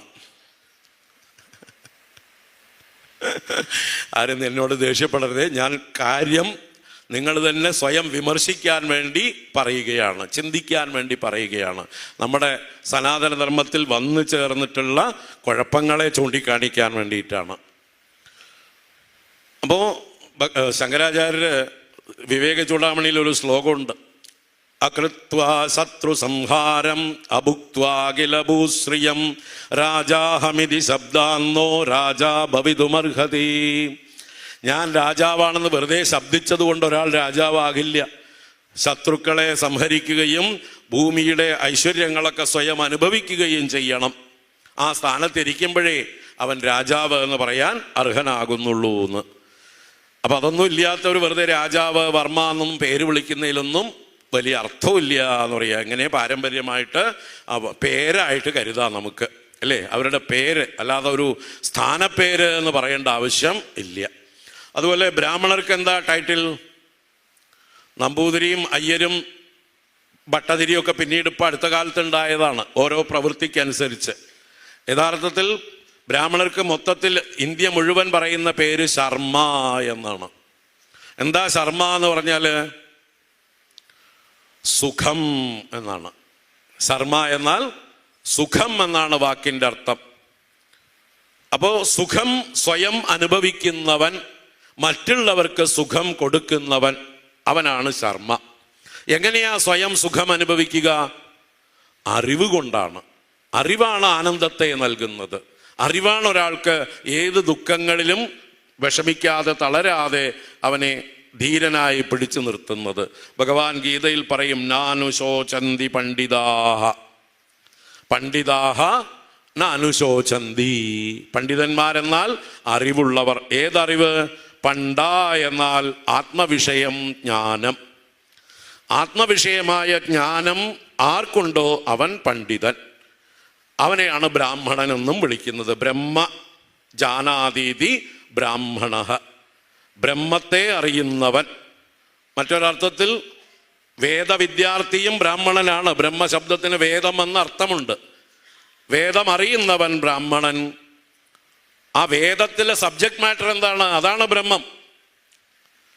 അതുകൊണ്ടാണ് വേദത്തിന് ബ്രഹ്മ എന്ന പേര് വന്നത്. വേദത്തിലെ സബ്ജക്ട് മാറ്റർ ബ്രഹ്മമാണ്. എന്താ ബ്രഹ്മം? യഥോവാ ഇമാനി ഭൂതാനി ജായന്തേ യേന ജാതാനി ജീവന്തി യത് പ്രയന്തി അഭിസംവിശന്തി. അല്ലെങ്കിൽ ഭാഗവതം പറയുന്ന ജന്മാദ്യസ്യ യതഃ. ഈ പ്രപഞ്ചത്തിൻ്റെ ഉൽപ്പത്തി, സ്ഥിതി, ലയം, ഇതിന് മുഴുവൻ ആധാരമായിരിക്കുന്ന വസ്തു, ഈ പ്രപഞ്ചത്തിൻ്റെ പരമകാരണമായ വസ്തു, എല്ലാറ്റിനെയും ഉൾക്കൊള്ളുന്ന അത്യന്തം വലുതായ വസ്തു. ബ്രഹ്മശബ്ദത്തിന് വലുത് എന്നാണ് അർത്ഥം. ബ്രഹ്മ എന്നുള്ള ധാതുവിൽ നിന്നാണ് ബ്രഹ്മ ശബ്ദം ഉണ്ടാവുന്നത്. ബ്രഹ്മിക്കുക എന്ന് പറഞ്ഞാൽ വലുതാവുക. ബൃഹത്ത്, വലുത്. ബൃഹത്ത് എന്ന് തന്നെയാണ് ബ്രഹ്മശബ്ദത്തിൻ്റെ അർത്ഥം. അപ്പൊ എല്ലാറ്റിനെയും ഉൾക്കൊള്ളുന്ന, ഓൾ ഇൻക്ലൂസീവ് ആയിരിക്കുന്ന വലിയ ആ സത്യത്തിൻ്റെ പേരാണ് ബ്രഹ്മം. ആ ബ്രഹ്മത്തെ പ്രതിപാദിക്കുന്നത് കൊണ്ടാണ് വേദത്തിന് ബ്രഹ്മ എന്ന് നാമമുണ്ടായത്. അതിലെ സബ്ജക്ട് മാറ്റർ ബ്രഹ്മമായതുകൊണ്ട്. അതറിയുന്നവനാണ് ആര്? ഈശ്വരനെ അറിയുന്നവർ, ബ്രഹ്മതത്വം അറിയുന്നവരാണ് യഥാർത്ഥത്തിൽ ബ്രാഹ്മണർ എന്ന് വിളിക്കാൻ ആത്യന്തികമായിട്ട് അർഹർ. അതിലേക്കുള്ള വിദ്യാഭ്യാസം ചെയ്യുന്നവരെയും നമ്മൾ ബ്രാഹ്മണർ എന്ന് വിളിക്കും. മാർഗാർത്ഥത്തിൽ ബ്രഹ്മചാരി എന്ന് വിളിക്കുന്നതിൻ്റെ അർത്ഥം അത് തന്നെ. ബ്രഹ്മണി ചരിതും ശീലം അസ്യ. ബ്രഹ്മത്തിൽ ചരിക്കുന്ന ശീലം. ബ്രഹ്മമെന്നാൽ ഇവിടെ വേദം എന്നർത്ഥം. വേദത്തിൽ ചരിക്കുന്നു, വേദത്തിലൂടെ അതിൻ്റെ വിഷയമായ ബ്രഹ്മത്തെ അറിയാൻ ശ്രമിക്കുന്നു, അവൻ ബ്രഹ്മചാരി. അപ്പൊ ആർക്കും ബ്രഹ്മചാരിയാവാം, ഗൃഹസ്ഥന്മാർക്കും ബ്രഹ്മചാരിയാവാം. അവൻ ബ്രഹ്മത്തിൽ ചരിച്ചാൽ മതി. വേദം അഭ്യസിച്ചു കൊണ്ടിരിക്കുകയും ഈശ്വരനെ അറിയാൻ ശ്രമിക്കുകയും ചെയ്താൽ അവൻ ബ്രഹ്മചാരിയാണ്. ശ്രീകൃഷ്ണ ഭഗവാൻ 16,008 വിവാഹം കഴിച്ചാലും ശ്രീകൃഷ്ണ ഭഗവാൻ ആരാണ്? നൈഷ്ഠിക ബ്രഹ്മചാരിയാണ്, അച്യുതനാണ്, ച്യുതിയില്ലാത്തവനാണ്, സ്വരൂപ വിസ്മൃതി ലേശം പോലും ഇല്ലാത്തവനാണ്, എപ്പോഴും സ്വരൂപ അനുസന്ധാനം ചെയ്തുകൊണ്ടേ ഇരിക്കുന്നവനാണ്. ഭഗവാനാണ് ഏറ്റവും വലിയ ബ്രഹ്മചാരി. അപ്പൊ ഈ വാക്കുകളുടെയൊക്കെ അർത്ഥം കൃത്യമായിട്ട് അറിഞ്ഞു കഴിഞ്ഞാൽ പിന്നെ നമുക്ക് തെറ്റിദ്ധാരണ വരില്ല എന്നർത്ഥം. അപ്പൊ ബ്രാഹ്മണന്റെ പേരെന്താ? ടൈറ്റിൽ എന്താ? ശർമ്മ. എന്താ ശർമ്മ? സുഖം. സുഖം അനുഭവിക്കുക, അറിവ് കൊണ്ട് ആനന്ദം അനുഭവിക്കുന്നവൻ ശർമ്മ. അവൻ മറ്റുള്ളവർക്കും നല്ലത് ചെയ്ത് ആനന്ദത്തെ കൊടുക്കുന്നു. അവൻ അതുകൊണ്ട് ശർമ്മ. മറ്റത് വർമ്മ എന്ന് പറഞ്ഞാൽ സമൂഹത്തെ അധർമ്മത്തിൽ നിന്ന്, ക്ഷയത്തിൽ നിന്ന് രക്ഷിക്കുന്നവൻ. എപ്പോഴും നീതിക്ക് വേണ്ടി, ന്യായത്തിന് വേണ്ടി, മറ്റുള്ളവരുടെ രക്ഷയ്ക്ക് വേണ്ടി സ്വന്തം ശരീരത്തെ പോലും ഉപേക്ഷിക്കാൻ തയ്യാറുള്ളവൻ. അവനെയാണ് വർമ്മ എന്ന് പറയുന്നത്. മൂന്നാമത്തത് ഊരു തദസ്യ യദ് വൈശ്യഃ. വിരാട് പുരുഷന്റെ അസ്യ ഊരു, അവന്റെ ഊരുക്കൾ, 2 തുടകൾ വൈശ്യനായി ഭവിച്ചു. വൈശ്യൻ എന്നാൽ എന്താ? വിശ എന്നുള്ള ധാതുവിൽ നിന്നാണ് വൈശ്യ ശബ്ദം ഉണ്ടാകുന്നത്. പ്രവിശതി, എന്തിലേക്ക്? പുതിയ പുതിയ പുതിയ കർമ്മങ്ങളിലേക്ക് പ്രവേശിക്കുന്നവൻ, പുതിയ തൊഴിലിലേക്ക് പ്രവേശിക്കുന്നവൻ, പുതിയ പുതിയ ഉൽപാദനത്തിലേക്ക് പ്രവേശിപ്പിക്കുന്നവൻ. ഇന്നൊവേറ്റീവ്, ഇൻഡസ്ട്രിയസ് എന്നൊക്കെ അർത്ഥം. അപ്പോൾ ട്രേഡിംഗ് ക്ലാസ്, ബിസിനസ് ക്ലാസ് എന്നൊക്കെ പറയാം. ബിസിനസ് ചെയ്യുന്നവരും കൃഷി, ഗോരക്ഷ, വാണിജ്യം, ഇതാണ് പണ്ടത്തെ വൈശ്യന്മാരുടെ സ്വഭാവം, അവരുടെ കർമ്മം. അപ്പോൾ കൃഷി പ്രൊഡക്ഷനാണ്. ആ പ്രൊഡക്ഷനിലേക്ക് പ്രവേശിക്കുന്നവർ, അതുപോലെ തന്നെ ഗോരക്ഷ, വാണിജ്യം, കച്ചവടം മുതലായത്, ഇന്നത്തെ എല്ലാ ഇൻഡസ്ട്രികളും എല്ലാം വൈശ്യന്മാരുടെ തൊഴിലാണ്. എല്ലാ കച്ചവടങ്ങളും, ഇപ്പോൾ സർവീസ് മേഖല പോലും ഇപ്പോൾ വൈശ്യന്മാരാണ് കൈകാര്യം ചെയ്യുന്നത്. സേവന, ഇപ്പോൾ ടൂറിസം മുതലായത്, അല്ലേ, ട്രാൻസ്പോർട്ടിങ് മുതലായത്, ഇതെല്ലാം വൈശ്യ പ്രവൃത്തികളാണ്. പലിശയ്ക്ക് കടം കൊടുക്കുന്നത്, ഇതൊക്കെ വൈശ്യ പ്രവൃത്തികളാണ്. അപ്പോൾ എക്കണോമിയെ സംരക്ഷിക്കുന്നവർ, ഈ പ്രകൃതിയുടെ ധനസമ്പത്തിനെ സംരക്ഷിക്കുന്നവരെയാണ് വൈശ്യൻ എന്ന് പറയുന്നത്. അവൻ പ്രൊഡക്റ്റീവാണ്, എപ്പോഴും എന്തെങ്കിലും ചിന്തിച്ച് പുതിയ പുതിയ പുതിയ കണ്ടുപിടുത്തങ്ങൾ നടത്തി സമൂഹത്തിന് ആവശ്യമുള്ള പ്രോഡക്ട്സ്, ഉപഭോഗ വസ്തുക്കളെ അവതരിപ്പിച്ച് അവരെ അത് ഉപഭോഗം ചെയ്യിച്ച് സന്തോഷിപ്പിക്കുന്നവനാണ് വൈശ്യൻ. അപ്പൊ വിശ എന്നുള്ള ധാതു പ്രവിശതി, ഇന്നവേറ്റീവായിട്ട് പുതിയ ആശയങ്ങളിലേക്ക് പ്രവേശിച്ച് പുതിയ പ്രോഡക്ട്സ് ഉണ്ടാക്കുന്നവൻ. എപ്പോഴും അവൻ എന്തില്ല, അവൻ ഒരിക്കലും തനിക്ക് ധനം മതി എന്ന് ചിന്തിക്കാൻ പാടില്ല എന്നിവിടെ വൈശ്യന്റെ ലക്ഷണം പറയുമ്പോൾ പറയുന്നുണ്ട്. അതൃപ്തി അവന്റെ സ്വഭാവമായിരിക്കണം. ബ്രാഹ്മണൻ ഇത് പാടുവോ? ബ്രാഹ്മണൻ എതിർച്ചാലാഭ സന്തുഷ്ടനായിരിക്കണം. അപ്പോൾ ഒരു വൈശ്യന് കുറെ കാലം കച്ചവടം ചെയ്ത് മടുത്ത് എനിക്കിത് മതി എന്ന് തോന്നിയാൽ അവൻ വൈശ്യനല്ലാതാവുന്നു. അവൻ ആരാവുന്നു? പിന്നെ അവന് സത്വഗുണം വർദ്ധിച്ചിട്ടുണ്ടെങ്കിൽ, അവന് ഈ പറയുന്ന ബ്രാഹ്മണ ഗുണങ്ങളെല്ലാം വർദ്ധിച്ചിട്ടുണ്ടെങ്കിൽ അവൻ ബ്രാഹ്മണനായി ഉയരുന്നു. ഓരോരുത്തരും അങ്ങനെ അവരവരുടെ കർമ്മങ്ങളിലൂടെ അവരവരുടെ വാസനകളെ ക്ഷയിപ്പിച്ച് ഉയരേണ്ടതാണ്. ഉയരാനുള്ള സ്വാതന്ത്ര്യം ഇവിടെ ഉണ്ട്. ഇവിടെ ഇതിൽ പറഞ്ഞിട്ടുണ്ട്, അവരവരുടെ കർമ്മം കൊണ്ട് അവന് സ്വേ സ്വേ കർമ്മണ്യഭിരതഃ സംസിദ്ധിം ലഭതേ നരഹ എന്ന് ഗീതയിൽ ഭഗവാൻ പറയും. ഓരോരുത്തരും അവരവരുടെ കർമ്മങ്ങളിൽ രമിക്കുന്നവരായി സിദ്ധിയെ പ്രാപിക്കുന്നു. എന്താണ് സിദ്ധി? സിദ്ധി എന്ന് പറഞ്ഞാൽ നമ്മുടെ ഹൃദയത്തിൻ്റെ ശുദ്ധിയാണ്, ചിത്തശുദ്ധിയാണ്. ചിത്തശുദ്ധി നേടി ആത്മജ്ഞാനത്തിന് നമ്മൾ അർഹരായിത്തീരുന്നു.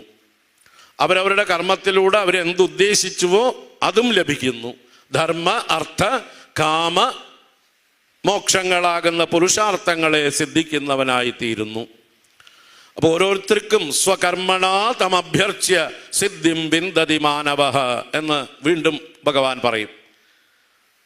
ആരെയാണ് അർച്ചിക്കേണ്ടത്? യതഃ പ്രവൃത്തിർഭൂതാനാം ഏന സർവമിദം തദം സ്വകർമ്മണ തമഭ്യർച്ച്യ സിദ്ധിം വിന്ദതി മാനവഃ. എവിടെ നിന്നാണ്? യതഃ ഭൂതാനാം പ്രവൃത്തി ഭൂതാനാം ഉൽപ്പത്തി. ഈ ഭൂതങ്ങൾ, ഈ ചരാചരങ്ങളെല്ലാം ആരിൽ നിന്ന്, എന്തിൽ നിന്ന് ഉത്ഭവിച്ചു വന്നുവോ, ഏന സർവമിദം തദം, ഏതൊന്നിനാൽ എല്ലാം വ്യാപിക്കപ്പെട്ടിരിക്കുന്നുവോ. ആരാലാ വ്യാപിക്കപ്പെട്ടിരിക്കുന്നത്? വിഷ്ണു, അല്ലേ? വിഷ്ണു തന്നെയാണ് എല്ലായിടത്തും വ്യാപിച്ചിരിക്കുന്നത്. വ്യവേഷ്ടി വ്യാപനോദീതി വിഷ്ണു. എല്ലായിടത്തും നിറഞ്ഞിരിക്കുന്നവനാണ് ആര്? വിഷ്ണു, വിരാട് പുരുഷൻ, നാരായണൻ. ആ നാരായണനെ സ്വകർമ്മണ അഭ്യർച്ച്യ, സ്വന്തം കർമ്മം കൊണ്ട് ആ ഭഗവാനെ അർച്ചിച്ച്. അപ്പൊ നമ്മൾ ചെയ്യുന്ന കർമ്മങ്ങളെല്ലാം ആ ഈശ്വര അർച്ചനയാക്കി മാറ്റണം, ഈശ്വര പൂജയാക്കി മാറ്റണം. ആര് ഏത് തൊഴിൽ ചെയ്യുന്നവരും ഏത് രംഗത്ത് പ്രവർത്തിക്കുന്നവരും.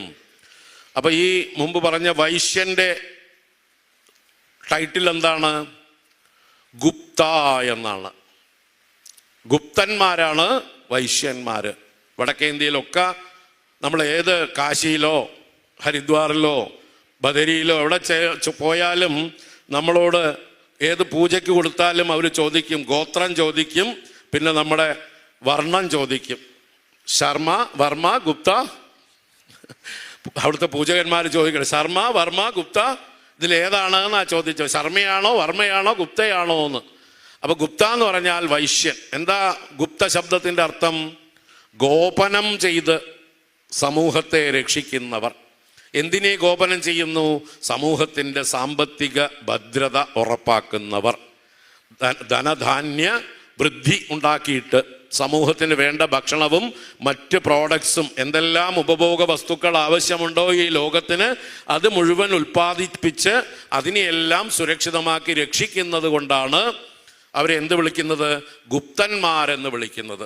ഗുപ്ത എന്ന് പറഞ്ഞാൽ വൈശ്യൻ എന്നർത്ഥം. അപ്പൊ സമൂഹത്തില് ധനം വർദ്ധിപ്പിക്കുന്നത് ആരാണ്? ഒരു രാജ്യത്തിന്റെ എക്കണോമി ഡെവലപ്പ് ആകുന്നത് ആരിലൂടെയാണ്? അതിലെ ഭരണാധികാരികളിലൂടെയാണോ? ഭരണാധികാരികൾ എന്ന് പറഞ്ഞാൽ ക്ഷത്രിയർ. അവിടുത്തെ ഉദ്യോഗസ്ഥന്മാരൊക്കെ ക്ഷത്രിയ വിഭാഗത്തിൽപ്പെടും. അഡ്മിനിസ്ട്രേറ്റേഴ്സ് ഒക്കെ ക്ഷത്രിയന്മാരെന്ന് പറയാം. യാതൊരു സ്വാതന്ത്ര്യവുമില്ലാതെ മറ്റുള്ളവരുടെ കീഴിൽ പ്രവർത്തിക്കുന്നവരെ ആണ് വർക്കേഴ്സ് എന്ന് പറയാം, അല്ലേ?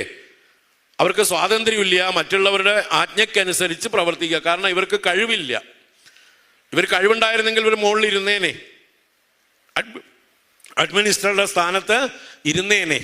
അപ്പം മെറിറ്റ് കൊണ്ട് അവർ താഴെയായിപ്പോയി. അവരെ വർക്കേഴ്സ് എന്ന് വിളിക്കുന്നു. ഈ വർക്കിംഗ് ക്ലാസ്സിനെയാണ് നമ്മുടെ ഭാഷയിൽ സംസ്കൃതത്തിൽ എന്ത് പറഞ്ഞ് ശൂദ്ര ശബ്ദം കൊണ്ട് പറഞ്ഞത്. ശൂദ്രഹ എന്ന വാക്കിന് അർത്ഥമുണ്ട് ശുചാദ്രവതേ ഇതി ശൂദ്രഹ. ശോകം കൊണ്ട് എപ്പോഴും ദ്രവിക്കുന്നവൻ, ഉരുകുന്നവൻ, എന്നും ആവലാതിയുമായിട്ടിരിക്കുന്നവൻ. എന്തുകൊണ്ടാണ് അവന് ദുഃഖം?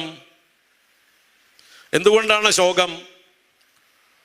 ജ്ഞാനമില്ലായ്മയാണ്, അറിവില്ലായ്മയാണ് ശോക കാരണം. നാനു ശോചന്തി പണ്ഡിതാഹ എന്ന് മുമ്പ് പറഞ്ഞില്ലേ? പണ്ഡിതാഹ നാനു ശോചന്തി. അറിവുള്ളവർ ശോചിക്കുന്നില്ല, ദുഃഖിക്കുന്നില്ല. അഥവാ വലിയ ഷോക്കിംഗ് ആയിട്ടുള്ള എന്തെങ്കിലും സംഭവങ്ങൾ അവരുടെ ജീവിതത്തിൽ ഉണ്ടായാലും നിമിഷ നേരം കൊണ്ട് അവർ അതിൽ നിന്ന് റിക്കവർ ചെയ്യും. അതാണ് പണ്ഡിത ലക്ഷണം, അതാണ് ബ്രാഹ്മണ ലക്ഷണം. അതുകൊണ്ടാണ് നമ്മുടെ പണ്ട് ഈ വ്യവസ്ഥകൾ വെച്ചപ്പോൾ ബ്രാഹ്മണർക്ക് ഇത്ര ദിവസം പുലാവാലായ്മ, ക്ഷത്രിയർക്ക് ഇത്ര ദിവസം, വൈശ്യർക്ക് ഇത്ര ദിവസം, ശൂദ്രർക്ക് ഇത്ര ദിവസം എന്ന് പറയുന്നതിന് കാരണം എന്താ? ഓരോരുത്തരും അവരവർക്ക് ഉണ്ടായിട്ടുള്ള ദുഃഖത്തിൽ നിന്ന്, ഷോക്കിൽ നിന്ന് പുറത്തു വരാനെടുക്കുന്ന സമയം. പെട്ടെന്ന് റിക്കവർ ചെയ്യുന്നവരാണ് ബ്രാഹ്മണരെന്ന വിളിക്കാൻ അർഹരായിട്ടുള്ളവർ. അവരെന്നും കരഞ്ഞുകൊണ്ടിരിക്കില്ല. ജാതസ്യ ഹി ധ്രുവോ മൃത്യു ധ്രുവം ജന്മ മൃതസ്യ ച. ജനിച്ചവർക്കൊക്കെ മരണമുണ്ട്, മരിച്ചവര് ആത്യന്തികമായിട്ടുള്ള പോക്കല്ല. അവരില്ലാതെ ആയിട്ടില്ല. അവരിവിടുന്ന് വേഷം മാറി പോയി എന്നേ ഉള്ളൂ. വേറെ എവിടെയോ ഉണ്ട്, വേറെ ഏതോ ശരീരം എടുത്തിട്ടുണ്ടാവും, അല്ലെങ്കിൽ ഭഗവാനിൽ ലയിച്ചിട്ടുണ്ടാവും. അവരില്ലാതെ ആവുന്നില്ല ആത്യന്തികമായിട്ട് എന്നുള്ള ഉറപ്പുള്ളവരാണ് ആര്?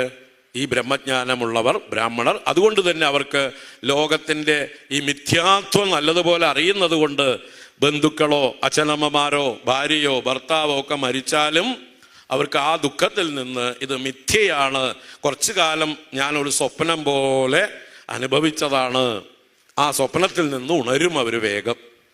ഈ ഒരു ഷോക്ക് സ്വപ്നത്തിൽ നിന്ന് ഉണരാനുള്ള ഒരു കാരണമാകും. അങ്ങനെ അവർ ബോധമുള്ളവരായിത്തീരും. അപ്പം അതുകൊണ്ടാണ് ഇങ്ങനെയൊക്കെ വ്യവസ്ഥകൾ വെച്ചിരിക്കുന്ന ദിവസങ്ങൾ. ചിലരുണ്ട് കരഞ്ഞുകൊണ്ടേയിരിക്കും, അല്ലേ? ഏതെങ്കിലും ഒരു വേണ്ടപ്പെട്ട ഒരാൾ മരിച്ചാൽ, ഭാര്യയോ ഭർത്താവോ അമ്മയോ അച്ഛനോ മരിച്ചാൽ, മക്കളോ ആരെങ്കിലും മരിച്ചാൽ എന്നും അത് തന്നെ പറഞ്ഞുകൊണ്ടിരിക്കും, അത് തന്നെ അവലാതി പറഞ്ഞ് കരഞ്ഞുകൊണ്ടേയിരിക്കും. അവര് അത്യന്ത ശൂദ്രന്മാരാണ്, ഒട്ടും ബോധമില്ലാത്തവരാണ് എന്നർത്ഥം. ഈ പ്രപഞ്ച സത്യങ്ങളെക്കുറിച്ച്, യാഥാർത്ഥ്യങ്ങളെക്കുറിച്ച് അല്പം പോലും ചിന്തിച്ചിട്ടില്ല. താൻ കരുതിയതാണ് സത്യം, ഈ ദേഹമാണ് സത്യം, എൻ്റെ ബന്ധുക്കളുടെ ദേഹങ്ങളൊക്കെ സത്യമാണ്, ഇതൊന്നും നശിക്കാത്തതാണ്, എന്നും എൻ്റെ കൂടെ ഉണ്ടാവണം എന്ന് കരുതുന്നതാരാണ്? അത്യന്ത മൂഢന്മാരാണ്. അപ്പോൾ ഓരോരുത്തരും ഇവിടെ ദേഹം എടുക്കുന്നത് അവരവരുടെ പ്രാരബ്ധം കൊണ്ടാണ്. അല്ലാതെ നമ്മൾക്കും ചില ദുഃഖങ്ങളും സുഖങ്ങളും തരാൻ യോഗം ഉണ്ടാവും, നമ്മളും അവരുമായിട്ട് കണക്റ്റഡ് ആണ്. പക്ഷെ അവരുടെ പ്രാരബ്ധമാണ് മുഖ്യം. അത് തീരുമ്പോഴോ അവർ ശരീരം ഉപേക്ഷിച്ച് പോണു. അതിന് പ്രായമൊന്നും പ്രശ്നമല്ല. അപ്പം ഏത് പ്രായത്തിൽ ആര് മരിച്ചാലും അത് വാസ്തവം, അത് നമ്മൾ അംഗീകരിക്കുക. അതിനാണ് നമ്മൾ ഈ അധ്യാത്മശാസ്ത്രങ്ങൾ, നമ്മുടെ കർമ്മ നിയമങ്ങൾ ഇതെല്ലാം പഠിക്കുന്നത്.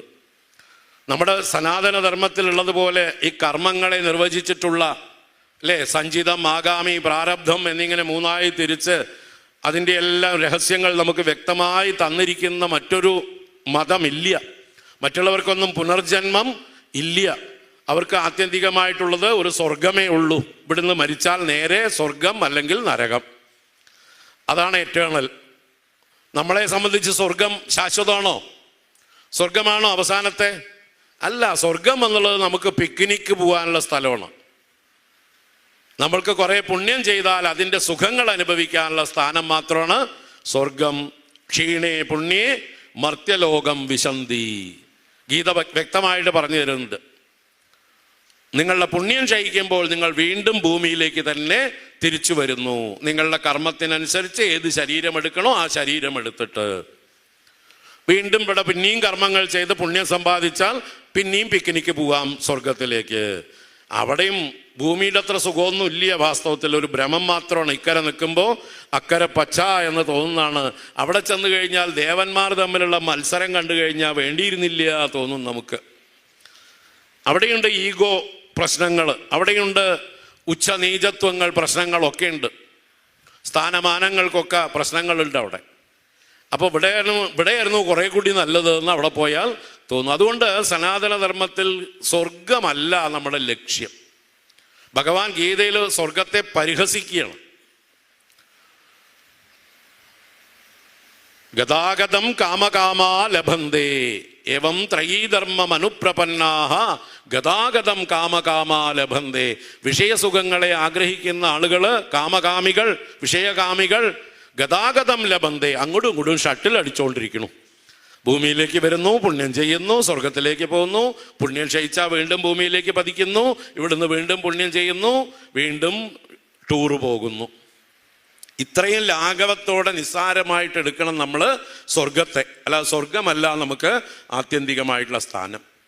നമ്മൾക്കുള്ളത് ആത്മജ്ഞാനത്തിലൂടെ മോക്ഷം അഥവാ ഈശ്വരപ്രാപ്തി. ഈശ്വരനും ഞാനും ഒന്നാണെന്നുള്ളതായിട്ടുള്ള ആ ബോധം ഉറക്കലാണ് ഈശ്വരപ്രാപ്തി എന്നിവിടെ പറയുന്നത്. അപ്പോൾ ഇവിടെ ശൂദ്ര ശബ്ദത്തിൻ്റെ അർത്ഥം അറിവില്ലായ്മ കൊണ്ട് ദുഃഖിക്കുന്നവരാണ്. ഈ ശബ്ദങ്ങളുടെ അർത്ഥം തന്നെ ആദ്യം മനസ്സിലാക്കുക. അപ്പോൾ നമ്മളെല്ലാവരും ജനിക്കുമ്പോൾ ആരാണ്? ജനിക്കുമ്പോൾ എല്ലാവരും ശൂദ്രപ്രായരാണ് എന്ന് പറഞ്ഞാലോ അറിവില്ലാത്തവരാണ്, അജ്ഞാനികളാണ് നമ്മളൊക്കെ. പിന്നീട് നമ്മൾ വളർന്നു വരുംതോറും ചുറ്റുപാടുകളിൽ നിന്ന്, അച്ഛനമ്മമാരിൽ നിന്ന് നമുക്ക് കിട്ടുന്ന സൗഭാഗ്യം, പ്രിവിലേജസ് കൊണ്ട് നമ്മൾ അറിവ് നേടിക്കൊണ്ട് വളരുന്നു. നമ്മുടെ ഉള്ളിൽ ആ എവല്യൂഷൻ സംഭവിക്കുന്നു. അങ്ങനെ നമ്മുടെ ആ എവല്യൂഷൻ, വികാസം കൊണ്ട് നമ്മൾ സാഹചര്യങ്ങളൊക്കെ കൊണ്ട് നമ്മൾ സത്യാന്വേഷിക്കാൻ തുടങ്ങുന്നു. ആ സത്യാന്വേഷണം ആരംഭിക്കുന്നവനെയാണ് ദ്വിജൻ എന്ന് പറയുന്നത്. അല്ലാതെ ഈ ദേഹം മാത്രം ഞാനെന്ന് കരുതി, ഈ കാണുന്ന ലോകം സത്യമെന്ന് കരുതി, ഇതിനപ്പുറത്തേക്ക് ഒന്നുമില്ല എന്ന് കരുതി ഭ്രമിച്ചിരിക്കുന്ന ആളുകളൊക്കെ ശൂദ്രന്മാർ തന്നെയാണ്. നേരെ മറിച്ച് ഈ ലോകം ആരുണ്ടാക്കി, എവിടെ നിന്ന് വന്നു, എങ്ങനെ ഉണ്ടാക്കി, ഇതിന് നിയന്താവുണ്ടോ, ഞാൻ എങ്ങനെ ഇങ്ങനെ വന്നു, ഞാൻ എവിടുന്നാ വന്ന് എവിടേക്കാ പോണ്, എൻ്റെ ജീവിത ലക്ഷ്യം എന്താണ്, ഇങ്ങനെയുള്ള കാര്യങ്ങളെക്കുറിച്ചൊക്കെ ചിന്തിക്കാൻ തുടങ്ങിയാൽ അവൻ സത്യാന്വേഷിയായി. ആ സത്യാന്വേഷിയാണ് ദ്വിജൻ എന്ന ശബ്ദം കൊണ്ട്. കാരണം അവൻ അമ്മയുടെ ശരീരത്തിൽ നിന്ന് ആദ്യം ജനിച്ചു, പിന്നീട് അവൻ്റെ ശരീരത്തിൽ നിന്ന് അവൻ പുറത്തേക്ക് ജനിക്കുകയാണ്. ഒരു പക്ഷി എങ്ങനെയാണോ ആദ്യം മുട്ടയായിട്ട് ജനിക്കും അല്ലേ, ആ മുട്ട പൊട്ടി പക്ഷി പുറത്തേക്ക് ചിറക് മുളച്ച് ആകാശത്തേക്ക് പറന്നുയരും. ആ പക്ഷിക്ക് എന്ത് പേരുണ്ട്? ദ്വിജം എന്ന് പേരുണ്ട്. രണ്ടാമത് ജനിച്ചത്, ആദ്യം മുട്ടയായി ജനിച്ചു, പിന്നീട് മുട്ട പൊട്ടി ജനിച്ചു. അതുകൊണ്ട് പക്ഷിക്ക് ദ്വിജം എന്ന് പേര്. നമ്മുടെ പല്ല് 2 പ്രാവശ്യം ഉണ്ടാവുന്നത് കൊണ്ട് പല്ലിന് ദ്വിജം എന്ന് പേരുണ്ട്. ദ്വിജപങ്ക്തി എന്ന് പറഞ്ഞാൽ പല്ലിൻ്റെ നിര. അപ്പം അതുപോലെ ഈ ശരീരാഭിമാനത്തിൽ നിന്ന് പുറത്തേക്ക് കിടക്കുന്നവരെയാണ് എന്ത് പറയുന്നത്? ദ്വിജന്മാരെന്ന് പറയുന്നത്. അങ്ങനെ ആർക്ക് സത്യാന്വേഷണ ബുദ്ധി ഉണ്ടാവുന്നുവോ അവരെ ഉപനയനം ചെയ്യിച്ച് അവരെ വിദ്യാഭ്യാസം ഗുരുകുലത്തിൽ വെച്ച് ഈ വേദങ്ങളും ശാസ്ത്രങ്ങളും ഒക്കെ അഭ്യസിച്ചു കൊടുക്കുന്നു. അവന് വേണ്ട അറിവ് കൊടുക്കുകയാണ്. അവൻ എന്താണോ അറിയേണ്ടത് ആ അറിവ് പകർന്നു കൊടുക്കുന്നു. അതിലൂടെ അവന് ജീവിത ലക്ഷ്യവും താൻ ആരാണെന്നും ഈ ലോകം എന്താണെന്നും ഈ ലോകത്തിൻ്റെ നിയന്താവ് ആരാണെന്നുള്ള അറിവ് ഉണ്ടാകുന്നു. അങ്ങനെ അവൻ ആ ദ്വിജത്വത്തെ പ്രാപിക്കുന്നു. പിന്നീട് അവൻ്റെ അറിവ് കൊണ്ട്, വേദാഭ്യാസം കൊണ്ട് അവൻ വിപ്രനാവുന്നു. ബ്രഹ്മജ്ഞാനം കൊണ്ടവൻ ബ്രാഹ്മണനാകുന്നു. അപ്പം അങ്ങനെയാണ് ക്രമത്തിൽ എവല്യൂഷൻ. ജന്മനാ ജായതേ ശൂദ്രഃ സംസ്കാരേണ ദ്വിജഃ വേദാഭ്യാസേന വിപ്രഃ ബ്രഹ്മജ്ഞാനേന ബ്രാഹ്മണഃ എന്ന് പടിപടിയായിട്ട് മനുഷ്യന് ഇവോൾവ് ചെയ്യാം. അത് ആർക്കും ചെയ്യാം.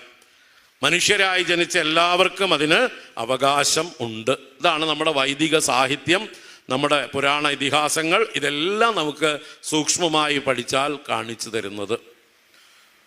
അപ്പോൾ ഏതെങ്കിലും അച്ഛൻ്റെയോ അമ്മയുടെയോ മകനായി ജനിച്ചത് കൊണ്ട് ഒരാൾ ബ്രാഹ്മണൻ ആവുന്നില്ല. ഈ സത്യം എല്ലാവരും ഉറപ്പിക്കുക. ഇപ്പം നടക്കുന്ന ചടങ്ങുകളൊക്കെ നടന്നോട്ടെ, പക്ഷെ മനസ്സിൻ്റെ ഉള്ളിൽ നമ്മൾ ഈ സത്യം ഉറപ്പിക്കുക. എല്ലാവരും മനുഷ്യരാണ്. നമ്മുടെ അറിവിനനുസരിച്ചാണ് നമ്മുടെ പരിണാമം, നമ്മുടെ വളർച്ച. ആ വളർച്ചയ്ക്കനുസരിച്ചാണ് നമ്മൾ വൈശ്യനും ശൂദ്രനും, വൈശ്യനും ക്ഷത്രിയനും ബ്രാഹ്മണനുമൊക്കെ ആയിത്തീരുന്നത്. അവനവൻ്റെ ഗുണത്തിനനുസരിച്ച്, കർമ്മങ്ങൾക്കനുസരിച്ചാണ് അത് ഇന്നതാണെന്ന് പറയുന്നത്. ഗുണകർമ്മ വിഭാഗശഃ, ജന്മകർമ്മ വിഭാഗശഃ എന്ന് ഒരിടത്തും പറഞ്ഞില്ല. ജന്മം കൊണ്ടാണ് ഒരാൾ ബ്രാഹ്മണനോ ക്ഷത്രിയനോ വൈശ്യനോ ആവുന്നത് എന്ന് പറഞ്ഞില്ല. ഗുണകർമ്മ വിഭാഗശഃ, ഗുണം കൊണ്ടും കർമ്മം കൊണ്ടുമാണ്. അപ്പോൾ ഒരാൾക്ക് ബ്രാഹ്മണന്റെ ഗുണങ്ങൾ, സാത്വിക ലക്ഷണങ്ങളെല്ലാം ഉണ്ടെങ്കിൽ അവൻ ഗുണം കൊണ്ട് ബ്രാഹ്മണൻ. അവൻ ചെയ്യുന്ന കർമ്മവും ബ്രാഹ്മണന്റെ കർമ്മമാണെങ്കിൽ അവൻ ബ്രാഹ്മണൻ. എങ്ങനെ? ഗുണം കൊണ്ട് ബ്രാഹ്മണൻ, കർമ്മം കൊണ്ടും ബ്രാഹ്മണനാകുമ്പോൾ അവൻ ബ്രാഹ്മണൻ. ചിലർക്ക് ഗുണം കൊണ്ട് സാത്വിക ഗുണങ്ങളെല്ലാം ഉണ്ടാവും, ബ്രാഹ്മണ ലക്ഷണങ്ങൾ ഉണ്ടാവും. പക്ഷെ കർമ്മം വൈശ്യന്റെയോ ശൂദ്രന്റെയോ ക്ഷത്രിയന്റെയോ ആണെങ്കിലോ അവൻ്റെ ബ്രാഹ്മണ ക്ഷത്രിയ, ബ്രാഹ്മണ വൈശ്യ, ബ്രാഹ്മണ ശൂദ്ര എന്ന് വിളിക്കാം. ഇനി ചില ആളുകൾ ജന്മം കൊണ്ട് അച്ഛനമ്മമാരിൽ നിന്ന്, ബ്രാഹ്മണരായ അച്ഛനമ്മമാരിൽ നിന്ന് ജനിച്ചു. പക്ഷെ അവൻ്റെ സ്വഭാവം, ഗുണം എന്ന് പറഞ്ഞത് തമോ ഗുണം മൂടിയവനാണ്, ഒരു ബുദ്ധിയുമില്ലാത്തവനാണ്, ഒന്നിനും കൊള്ളാത്തവനാണെങ്കിലോ അവിടെ അവൻ ശൂദ്രപ്രായനാണ്. അവൻ ചിലപ്പോൾ പൂജാ കർമ്മങ്ങളൊക്കെ ചെയ്യുന്നുണ്ടാവും, ക്ഷേത്രത്തിലെ പൂജാരിയായിരിക്കും. അപ്പൊ കർമ്മം കൊണ്ട് ബ്രാഹ്മണൻ, ഗുണം കൊണ്ട് ശൂദ്രൻ. തമോ ഗുണം നിറഞ്ഞ് ബ്രാഹ്മണ കർമ്മം ചെയ്യുന്നു. അങ്ങനെയുള്ളവരാണ് മനസ്സോടെ ഒരു വഴിപാട് പോലെ, വേറെ ജീവിക്കാൻ വഴിയില്ലാത്തതുകൊണ്ട് ഇതിന്ന് വല്ലതും ദക്ഷിണ കിട്ടിയിട്ടോ ശമ്പളം കിട്ടിയിട്ടോ വേണം ജീവിക്കാനെന്ന മട്ടില് ക്ഷേത്രങ്ങളിൽ പൂജകൾ ചെയ്യുന്നുണ്ട്. പക്ഷെ അവൻ്റെ സ്വഭാവം അത്യന്തം ശൂദ്രന്റെ സ്വഭാവം, തമോ ഗുണ സ്വഭാവം. അങ്ങനെയുള്ളവരാണ് പല വൃത്തികേടുകളും വരുത്തി പൂജകന്മാരുടെ സമൂഹത്തിന് തന്നെ നാണക്കേടുണ്ടാക്കുന്ന ആൾക്കാർ. അവരവിടെ ഇരിക്കാൻ അർഹരല്ല അവരുടെ ഗുണം കൊണ്ട്. പക്ഷേ ആരൊക്കെയോ കൂടി പിടിച്ച് അവനെ ഉത്തരവാദിത്വം ഏൽപ്പിച്ചു. അതുകൊണ്ട് അവൻ സ്വയം ബ്രാഹ്മണനെന്ന് അഭിമാനിക്കുന്നു. അവൻ അഭിമാനം മാത്രമേ ഉള്ളൂ, അവൻ്റെ ഗുണമൊന്നും ഇല്ല. അപ്പോൾ അതേപോലെ ബ്രാഹ്മണൻ തന്നെ ബ്രാഹ്മണ ഗുണങ്ങളൊക്കെ ഉള്ള ആള്, സത്വഗുണങ്ങളൊക്കെ ഉള്ള ഒരാള് വൈശ്യന്റെ തൊഴിലായ കച്ചവടം ചെയ്താലോ? ഹോട്ടൽ ബ്രാഹ്മണാൾ ഹോട്ടൽ. ഇത് ന്യായമാണോ? അവനെ ബ്രാഹ്മണനെന്ന് പൂർണ്ണമായിട്ട് സമ്മതിക്കാൻ പറ്റുമോ? അവൻ ബ്രാഹ്മണ വൈശ്യൻ. ഗുണമുണ്ടെങ്കിൽ, ഗുണവുമില്ലെങ്കിലോ? വൈശ്യ സ്വഭാവമുണ്ട്, വൈശ്യ പ്രവൃത്തിയും ചെയ്യുന്നുണ്ട്. അവൻ ടോട്ടലി വൈശ്യനാണ്. എന്താ പറയുക, ബ്രഹ്മബന്ധു എന്ന് പറയാം. അവൻ അച്ഛനും അമ്മയും ബ്രാഹ്മണരായതുകൊണ്ട് ബ്രഹ്മബന്ധു എന്നേ അവനെ പറയാൻ പറ്റുള്ളൂ, ബ്രാഹ്മണ അധമൻ എന്നേ പറയാൻ പറ്റുള്ളൂ. പ്രവൃത്തിയും ഗുണവും വൈശ്യൻ്റെതാണ്. ഇനി ഒന്നിനും കൊള്ളാത്ത ശൂദ്ര സ്വഭാവവും കർമ്മങ്ങളും ശൂദ്രന്റെ കർമ്മങ്ങളുമാണെങ്കിലോ അവൻ ശൂദ്രൻ തന്നെയാണ്. ഇങ്ങനെ നമ്മൾ തിരിച്ചറിയണം. അതുപോലെ ക്ഷത്രിയ ഗുണങ്ങളുള്ള ഒരാളെ ക്ഷത്രിയനെന്ന് പറഞ്ഞാൽ അയാൾ പ്രവൃത്തിയിലും ക്ഷത്രിയ പ്രവൃത്തിയാണെങ്കിൽ ക്ഷത്രിയൻ. എന്നാൽ ചിലപ്പോൾ അയാൾ വളരെ സത്വഗുണം വർദ്ധിച്ച് വേദങ്ങൾ പഠിക്കുകയും പഠിപ്പിക്കുകയും അങ്ങനെയൊക്കെ ചെയ്യുമ്പോഴും അവൻ ക്ഷത്രിയ ബ്രാഹ്മണനാകുന്നു. അവൻ കച്ചവടത്തിലിറങ്ങിയാലോ ക്ഷത്രിയ വൈശ്യനാകുന്നു. അവൻ ഒന്നിനും കൊള്ളാതെ ചെറിയ ചെറിയ തൊഴിൽ മാത്രം ചെയ്തു നടക്കുന്നവനാണെങ്കിലോ ക്ഷത്രിയ ശൂദ്രനാകുന്നു. ഇങ്ങനെ എല്ലാറ്റിലും നിങ്ങൾക്ക് വിഭജിക്കാൻ പറ്റും. വൈശ്യ ബ്രാഹ്മണൻ, വൈശ്യ ക്ഷത്രിയൻ, വൈശ്യ ശൂദ്രൻ, വൈശ്യൻ, വൈശ്യശൂദ്രൻ, ശൂദ്ര ബ്രാഹ്മണൻ, ശൂദ്ര ക്ഷത്രിയൻ, ശൂദ്ര വൈശ്യൻ, ശൂദ്രൻ. സ്വഭാവവും ശൂദ്രൻ, പ്രവൃത്തിയും ശൂദ്രൻ, ടോട്ടലി ശൂദ്രൻ. സംശയമില്ല പിന്നെ. അപ്പൊ ഇങ്ങനെയുള്ള കാര്യങ്ങൾ നമുക്ക് നമ്മുടെ വേദങ്ങളിലും പുരാണങ്ങളിലും ഇഷ്ടം പോലെ കാണാം. ഇപ്പൊ നോക്കൂ, ഭാഗവതം തന്നെ നിങ്ങൾ നോക്കിയാൽ പഞ്ചമസ്കന്ധത്തിൽ ഋഷഭചരിതമുണ്ട്. ഋഷഭന്റെ പുത്രന്മാര് 100 പേരാണ്. ഇന്ദ്രപുത്രിയായ ജയന്തിയിലാണ് ഋഷഭന് 100 പുത്രന്മാര്, ജായന്തേയന്മാരെന്നവരെ വിളിക്കും, ജയന്തിയുടെ പുത്രന്മാരായതുകൊണ്ട്. ആ ജായന്തേയന്മാരില് മൂത്ത പുത്രനാണ് ഭരതൻ. ആ ഭരതന് ശേഷമാണ് ഈ ഭാരതം ഇത് വ്യപതിശന്തി. അതിനു മുമ്പ് അജനാഭമായിരുന്ന ഈ ഭാരതം എന്ന് പറയുന്നത്.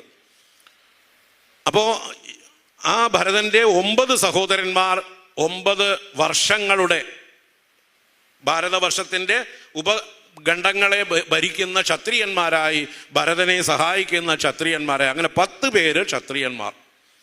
9 പേര് നവയോഗികളായി തീർന്നു. കവി, ഹരി, അന്തരീക്ഷൻ, പ്രബുദ്ധൻ, പിപ്പലായനൻ, ആവൃഹോത്രൻ, ദ്രുമളൻ, ചമസൻ, കരവാചനൻ, നിങ്ങൾ നമ്മൾ ഏകാദശ സ്കന്ധത്തിൽ കാണും. അപ്പോൾ ആ നവയോഗികളായി സന്യാസ ജീവിതം പരമഹംസന്മാരായി പോയി. ബാക്കി എത്രയുണ്ട്? 100-ല് 19 പോയാൽ ബാക്കി 81. യവീയാംസഹ എന്ന് പറഞ്ഞാൽ ബാക്കി താഴെയുള്ളവരായിട്ടുള്ള ഏകാശീതി ജായന്തേയാഹ, 81 ജായന്തേയന്മാർ, നല്ല ശ്രോത്രിയന്മാരും നല്ല ഉപാസനാദികളും യജ്ഞങ്ങളിൽ തൽപരരും ആയിരിക്കുന്ന വൈദികന്മാരായ ബ്രാഹ്മണാ ബഭൂവുഹു, ബ്രാഹ്മണരായി ഭവിച്ചു എന്ന് പറയുന്നുണ്ട്. ആരാണ് ഋഷഭൻ? ഋഷഭൻ ക്ഷത്രിയനാണ്.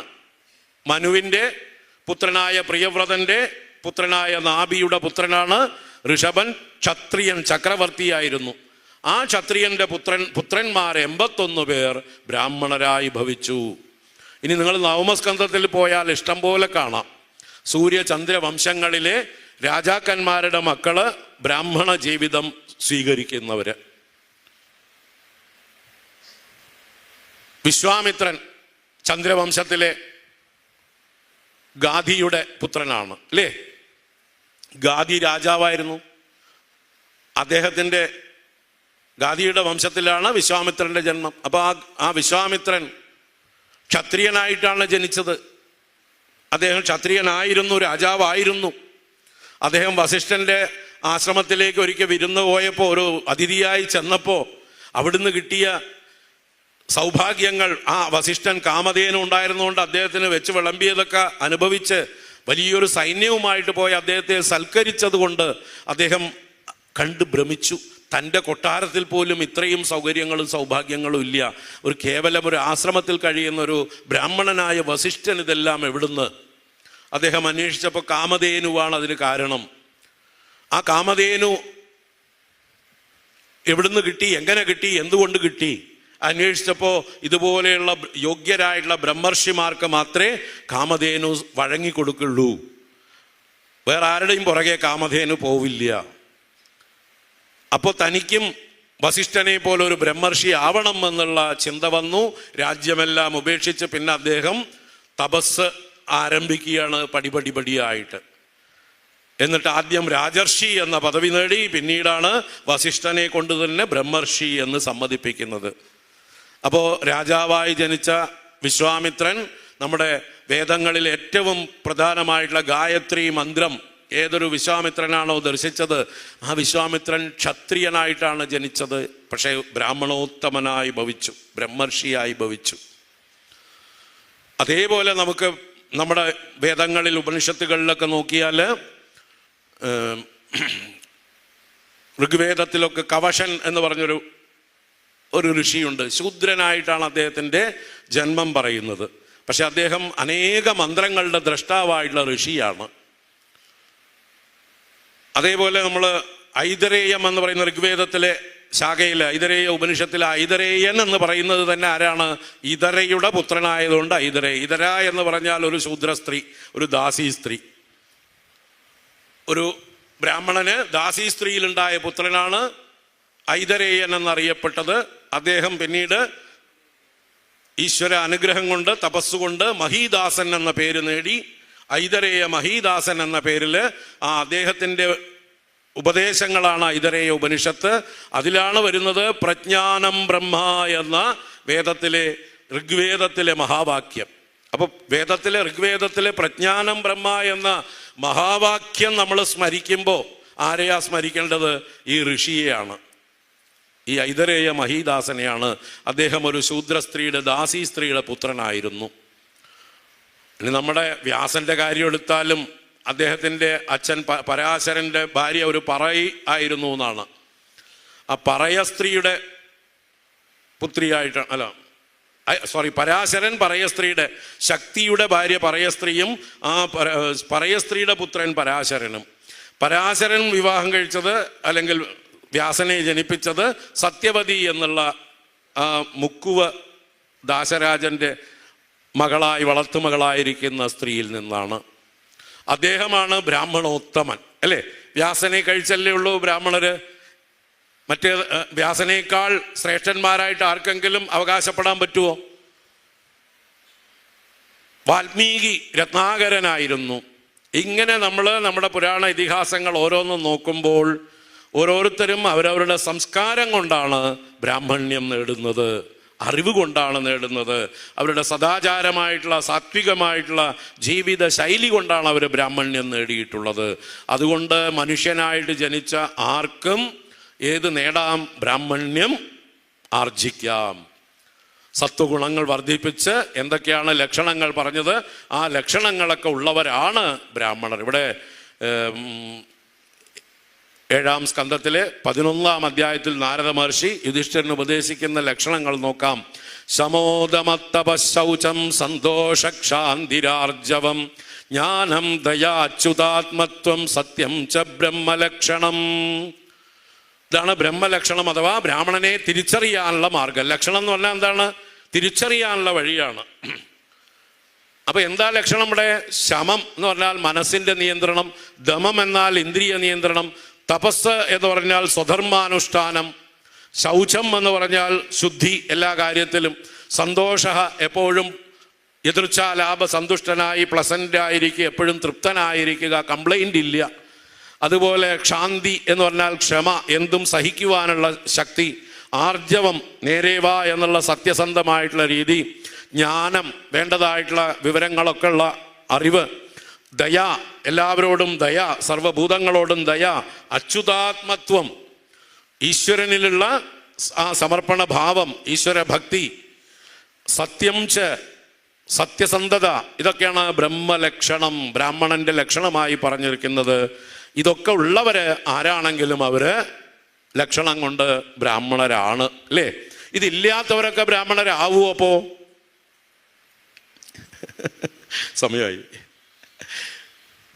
അപ്പൊ ചിന്തിക്കുക, നമ്മൾ ചിന്തിക്കാൻ വേണ്ടിയിട്ടാണ് നമ്മളൊരു നമ്മുടെ സനാതനധർമ്മം ഇന്ന് നേരിടുന്ന വെല്ലുവിളികളെ നേരിടാൻ നമ്മൾ സജ്ജരാവണം. അത് അറിവ് കൊണ്ടേ നേരിടാൻ പറ്റുള്ളൂ.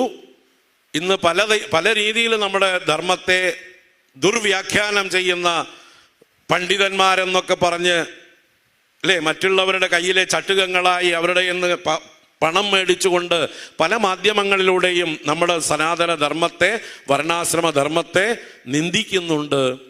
അവർക്ക് നിന്ദിക്കാനുള്ള അവസരം കിട്ടിയത് എന്തുകൊണ്ട്? നമ്മുടെ ധർമ്മത്തിൽ വന്നു ചേർന്ന ച്യുതി കൊണ്ട്, അഴുക്കുകൾ കൊണ്ട്. അത് നമ്മൾക്ക് മാറ്റിയെടുക്കണമെങ്കിൽ നമ്മൾക്ക് ഇതിനെക്കുറിച്ച് അറിവ് വേണം. എന്താണ് ബ്രാഹ്മണ സ്വഭാവം, ബ്രാഹ്മണ ലക്ഷണം, ബ്രാഹ്മണ കർമ്മങ്ങൾ എന്തൊക്കെയാണ്? അത് ചെയ്യുന്നവരാണ് ബ്രാഹ്മണർ. എന്താണ് ക്ഷത്രിയ ലക്ഷണം, ക്ഷത്രിയ സ്വഭാവം, ക്ഷത്രിയൻ ചെയ്യേണ്ട കർമ്മങ്ങൾ എന്തൊക്കെയാണ്? അതുപോലെ വൈശ്യന്റെ ലക്ഷണം, വൈശ്യ സ്വഭാവം, വൈശ്യന്റെ കർമ്മങ്ങൾ. ഇത് ഓരോന്നും നമ്മുടെ ശാസ്ത്രങ്ങളിൽ വളരെ വിസ്തരിച്ച് പല ഭാഗത്തും പറഞ്ഞു തന്നിട്ടുണ്ട്. ഇത് മനസ്സിലാക്കിക്കൊണ്ട് നമ്മൾ നമ്മളെ തിരിച്ചറിയണം. ആദ്യം എൻ്റെ സ്വഭാവം എന്താണ്, എൻ്റെ വാസനകൾ എന്താണ്, എൻ്റെ സ്വഭാവം ക്ഷത്രിയ സ്വഭാവമാണോ, രജോ ഗുണം വർദ്ധിച്ചിട്ടുണ്ടോ, അതോ സത്വഗുണം വർദ്ധിച്ചിരിക്കുന്ന ജ്ഞാനത്തിനുള്ള ആഗ്രഹമാണോ എൻ്റെ ഉള്ളിൽ പ്രബലമായിരിക്കുന്നത്, അധ്യയനം അധ്യാപനം എന്നുള്ളതാണോ എനിക്ക് രുചിക്കുന്നതായിട്ടുള്ള വിഷയം, എനിക്ക് എൻജോയ് ചെയ്യാൻ പറ്റുന്ന ജീവിത രീതി ഏതാണ്? നമ്മൾ ഏത് തൊഴിലെടുത്താലും അത് ആസ്വദിക്കാൻ കഴിയണം, അതൊരു ഭാരമായി തോന്നാൻ പാടില്ല.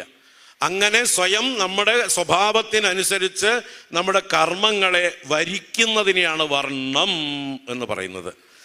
വൃണ എന്നുള്ള ധാതുവിൽ നിന്നാണ് വർണ്ണ ശബ്ദമുണ്ടായത്. ആദ്യം അത് മനസ്സിലാക്കുക. എന്താ വർണ്ണം? വൃണീതേ, വരിക്കുന്നു, തെരഞ്ഞെടുക്കുന്നു. എന്ത് തെരഞ്ഞെടുക്കുന്നു? അവനവൻ്റെ കരിയർ. സ്വയം തിരഞ്ഞെടുക്കാൻ അർഹതയുണ്ട്, അധികാരമുണ്ട്. അപ്പോൾ തിരഞ്ഞെടുക്കുന്നതാണ് വർണ്ണം, അല്ലാതെ ആരെങ്കിലും അടിച്ചേൽപ്പിക്കുന്നതല്ല. സർക്കാർ തരുന്ന സർട്ടിഫിക്കറ്റുകളല്ല നമ്മുടെ വർണ്ണം നിശ്ചയിക്കേണ്ടത്. അതുകൊണ്ട് സർക്കാരുകൾ ഇതൊക്കെ ചോദിക്കുന്നത് നിർത്തട്ടെ. ആദ്യം ജാതി ചോദിക്കുന്ന വ്യവസ്ഥ ഇവിടെ നിന്ന് പോകണം. പക്ഷെ അവർ നിലനിർത്തും. എന്തിനു വേണ്ടി? നമ്മളെ വിഭജിക്കാൻ. ഈ ഹിന്ദു സമൂഹത്തെ ഈ പറഞ്ഞ വർണ്ണങ്ങളായും ജാതികളായും പരസ്പരം അടുപ്പിക്കാൻ വേണ്ടി ഒരിക്കലും ഇവർ ഒഴിവാക്കാൻ പോണില്ല. കാരണം അവരുടെ വോട്ട് ബാങ്കുകളെ നിലനിർത്തണമെങ്കിലും നമ്മളെ വിഭജിച്ച് നിർത്തണമെങ്കിലും ഈ ജാതിയും വർണ്ണവും, വർണ്ണത്തെ തെറ്റായി വ്യാഖ്യാനിക്കുകയും ജാതിയെ ഊന്നി ലോകത്തിൽ ഉറപ്പിക്കുകയും ചെയ്യേണ്ടത് ഈ രാഷ്ട്രീയക്കാരുടെ ആവശ്യമാണ്. അപ്പോൾ നമ്മൾക്ക് രാഷ്ട്രീയക്കാർ നമ്മളോട് വോട്ട് ചോദിക്കാൻ വരുമ്പോൾ പറയേണ്ടത് ഇതാണ്: നിങ്ങൾ സെക്കുലർ ഗവൺമെൻറ് അല്ലേ, എന്തിനാ വെറുതെ നമ്മുടെ സർട്ടിഫിക്കറ്റുകളിലൊക്കെ ജാതി ചോദിക്കുന്നത് എന്ന് ചോദിക്കാൻ തുടങ്ങുക അല്ലേ? എല്ലാവരും ചോദിക്കുക, ആ ജാതി ഒന്ന് ഒഴിവാക്കാൻ പറ്റുമോ നിങ്ങൾക്ക്? ജാതിയും മതവും പറഞ്ഞിട്ടുള്ള സംവരണങ്ങളും ആനുകൂല്യങ്ങളും ഒക്കെ ഇല്ലാതാക്കാൻ പറ്റുമോ? എല്ലാവരും ഇന്ത്യൻ പൗരന്മാരെല്ലാം തുല്യരാണ്, എല്ലാവർക്കും സമ അവസരമാണ്. ഓരോരുത്തർക്കും അവരവരുടെ കഴിവിനും അഭിരുചിക്കും അനുസരിച്ചിട്ടുള്ള തൊഴിൽ ചെയ്യാനുള്ള സ്വാതന്ത്ര്യവും അവസരവും ഇവിടെ ഉണ്ടാവണം. അതാണ് വർണ്ണാശ്രമധർമ്മം. അത് സയൻറ്റിഫിക്കാണ്, അത് ശാസ്ത്രീയമാണ്, അത് അതിലൊരു ദോഷവുമില്ല. അതിനെ തെറ്റിദ്ധരിച്ചത് കൊണ്ട് വന്നു ചേർന്ന ദോഷങ്ങളാണ് ഉള്ളത്. അതുകൊണ്ട് നമ്മൾ ആ വർണ്ണാശ്രമധർമ്മത്തെ ശരിയായ രീതിയിൽ അറിഞ്ഞ് എല്ലാവരെയും അറിയിക്കുകയും ചെയ്യേണ്ടതാണ്. നമ്മൾക്ക് ആർക്കും ഈ വർണ്ണങ്ങളിൽ 4 വർണ്ണങ്ങളും ഒരു ശരീരത്തിൻ്റെ അവയവങ്ങളെന്ന പോലെ ഭേദഭാവനയില്ലാതെ സമഭാവനയോടെ കാണണം. നമ്മുടെ തലയും കാലും കൈയും തുടയും ഒക്കെ പ്രധാനപ്പെട്ടത് തന്നെ. എല്ലാറ്റിനും തുല്യ അവസരം, തുല്യ സ്ഥാനം കൊടുക്കണം. നമ്മൾ എല്ലാറ്റിനെയും സമമായി കാണണം. ഒന്ന് മേലെ ഒന്ന് കീഴേ എന്നുള്ളതായിട്ടുള്ള വ്യവഹാരം കുറയ്ക്കണം. ഇന്നവർ ഉയർന്നവർ, ഇന്നവർ താഴ്ന്നവർ എന്നുള്ള വിചാരം നമ്മളിൽ നിന്ന് പോകണം. ഞാൻ ആഢ്യൻ, മറ്റവൻ നീചൻ എന്നുള്ള സ്വഭാവം നമ്മളിൽ നിന്ന് പോകണം. ഇതാണ് ഈ യുഗത്തിൽ, ഈ കാലത്ത് ഹിന്ദുധർമ്മം നമ്മൾ ഒന്നിച്ചു നിൽക്കാൻ, ഒറ്റക്കെട്ടാവാൻ, നമ്മുടെ സനാതനധർമ്മത്തെ ഇവിടെ വീണ്ടും ഉറപ്പിച്ചു നിർത്താൻ നമ്മൾ അറിഞ്ഞിരിക്കേണ്ടതാണ് ഈ വർണ്ണാശ്രമധർമ്മത്തെ അതിൻ്റെ ശരിയായ രീതിയിൽ. ഇതിപ്പോൾ ഞാൻ കുറച്ച് സമയം കൊണ്ട് കുറച്ച് കാര്യങ്ങളെ നിങ്ങൾക്ക് ചിന്തിക്കാൻ വേണ്ടി വിട്ടു തന്നിട്ടേ ഉള്ളൂ, മുഴുവൻ വ്യാഖ്യാനിച്ചിട്ടില്ല. ഒരുപാട് കുറവുകളുണ്ട്, ഒരുപാട് കാര്യങ്ങൾ പറയാനുണ്ട്. നിങ്ങൾ ചിന്തിക്കാൻ വേണ്ടി വിട്ടുതരികയാണ്. എൻ്റെ സമയം അതിക്രമിച്ചിരിക്കുന്നു. അപ്പോൾ ഈ വർണ്ണാശ്രമധർമ്മങ്ങൾ അനുഷ്ഠിച്ചാൽ എന്താ ബലം? നമ്മുടെ ചിത്തശുദ്ധിയും നമ്മുടെ എവല്യൂഷനും, നമ്മുടെ പുരോഗമനം, നമ്മുടെ പരിണാമം. ശൂദ്രരായി ജനിച്ചവരെല്ലാം ബ്രഹ്മജ്ഞാനത്തിലേക്കുള്ള അർഹരായി തീരുക, അതാണ് ലക്ഷ്യം. സ്വകർമ്മണാതമഭ്യർച്ച്യ സിദ്ധിം വിന്ദതി മാനവഃ. അല്ലെങ്കിൽ ഭഗവാൻ ശ്രീരാമൻ രാമഗീതയിൽ പറയും: ആദൗ സ്വവർണാശ്രമ വർണ്ണിതാ ക്രിയാഃ കൃത്വാ സമാസാദിത ശുദ്ധമാനസഃ സമാപ്യ തത്പൂർവം ഉപാത്ത സാധനഃ സമാശ്രയേ സദ്ഗുരും ആത്മലബ്ധയേ. ആദിയിൽ നമ്മൾ ഓരോരുത്തരും അവനവൻ്റെ വർണ്ണാശ്രമ ധർമ്മങ്ങളെ മനസ്സിലാക്കി അതനുഷ്ഠിച്ച് അതിലൂടെ ഉപാത്ത സാധന, ശമം ദമം ഉപരമം മുതലായിട്ടുള്ള സാധനകൾ, യോഗ്യതകൾ ആർജിച്ചവരായിട്ട് സദ്ഗുരുവിൻ്റെ അടുത്തേക്ക് ബ്രഹ്മജ്ഞാനത്തിനായിക്കൊണ്ട് ചെല്ലണം. ആ സദ്ഗുരു ബ്രഹ്മജ്ഞാനം ഉപദേശിക്കും. അതിലൂടെ ബ്രഹ്മജ്ഞാനികളായി, ആത്മബോധമുള്ളവരായി, മുക്തന്മാരായി ആനന്ദത്തോടെ ബാക്കിയുള്ള ജീവിതം ലോകത്തിന് അനുഗ്രഹമായി നമുക്ക് ഓരോരുത്തർക്കും കഴിയാം. എല്ലാവർക്കും അതിനുള്ള അവസരമുണ്ട്, എല്ലാവർക്കും അതിനുള്ള സ്വാതന്ത്ര്യമുണ്ട്. അതാണ് സനാതനധർമ്മം. ആരെയും ഒരിടത്തും മാറ്റി പറയുന്നില്ല. അത് പ്രധാനമായിട്ടും ഈ ഭാഗവതം ഭക്തിക്ക് അധികാരികളുണ്ടോ? ഭക്തിക്ക് എല്ലാവരും അധികാരികളാണ്. പ്രഹ്ലാദൻ അസുരബാലൻ പറഞ്ഞു കൊടുക്കുകയാണ്, അദ്ദേഹത്തിൻ്റെ കൂട്ടുകാരോട് പറയണു, ഭക്തിക്ക് കുലമഹിമയോ മനുഷ്യനാവണമെന്ന് പോലും നിർബന്ധമില്ല. ഗജേന്ദ്രന് സാധിച്ചിട്ടുണ്ട്, അല്ലെങ്കിൽ വാനരന്മാരായിട്ടുള്ളവർക്ക് സാധിച്ചിട്ടുണ്ട്, ശബരിയെ പോലുള്ളവർക്ക് സാധിച്ചിട്ടുണ്ട്, വിഭീഷണൻ രാക്ഷസനായിട്ട് അദ്ദേഹത്തിന് സാധിച്ചിട്ടുണ്ട്. അങ്ങനെ എത്രയോ ഏതേത് ജന്മങ്ങളായാലും കുഴപ്പമില്ല. എവിടെ ജനിച്ചാലും ഈശ്വരാഭിമുഖമാകാൻ മനസ്സ് സാധിച്ചുവോ അവൻ ധന്യനായി. അപ്പം അതുകൊണ്ട് നമ്മളെല്ലാം ആ ഈശ്വരാഭിമുഖ്യമുണ്ടാവുക, അതിനാണ് ഭാഗവതം നമ്മൾ പിന്തുടരുന്നത്. സത്യം പരം ധീമഹി എന്ന് പ്രതിജ്ഞ ചെയ്ത് ഭാഗവതത്തിൻ്റെ പുറകെ കൂടിയിരിക്കുന്നത് നമ്മളെ ശുദ്ധീകരിക്കാനും ഉയർത്താനും, എന്നിട്ട് ഈശ്വര പ്രാപ്തിക്കും. ഇത് മറക്കാതിരിക്കുക. കൂടുതൽ കാര്യങ്ങൾ അറിയാനുള്ള ശ്രദ്ധ നിങ്ങൾക്കുണ്ടാവട്ടെ, അവസരമുണ്ടാവട്ടെ. ഭഗവാന്റെ അനുഗ്രഹം, ഗുരുപരമ്പരയുടെ അനുഗ്രഹം പരിപൂർണമായിട്ട് എല്ലാവർക്കും ഉണ്ടാവട്ടെ എന്ന് ആശംസിച്ചുകൊണ്ട് എൻ്റെ വാക്കുകൾ ഭഗവാന്റെ പാദങ്ങളിൽ സമർപ്പിക്കുന്നു. കായേന വാചാ മനസേന്ദ്രിയൈർവാ ബുദ്ധ്യാത്മനാ വാ പ്രകൃതേ സ്വഭാവാത് കരോമി യദ്യത് സകലം പരസ്മൈ നാരായണായേതി സമർപ്പയാമി. പാലക്കാട് ഓലശ്ശേരി ദയാനന്ദ ആശ്രമം മഠാധിപതിയായിട്ടുള്ള കൃഷ്ണാത്മാനന്ദ സരസ്വതി സ്വാമിജിയുടെ തത്വപ്രവചനമാണ് നമ്മൾ ശ്രവിച്ചത്. സ്വാമിജിക്ക് സത്ര നിർവഹണ സമിതിയുടെ കൃതജ്ഞതയോടൊപ്പം ദക്ഷിണ ഫലങ്ങളോടുകൂടിയുള്ള സമർപ്പണം സമർപ്പിക്കുന്നത് മാതൃസമിതിയിലെ ആനന്ദവല്ലി ടീച്ചർ, വോളണ്ടിയർ കമ്മിറ്റിയിലെ തീയാടി രാധ എന്നിവർ ചേർന്ന് സ്വാമിജിക്ക് ഷാൾ അണിയിച്ച് നമസ്കരിക്കുന്നത് മുൻ ശബരിമല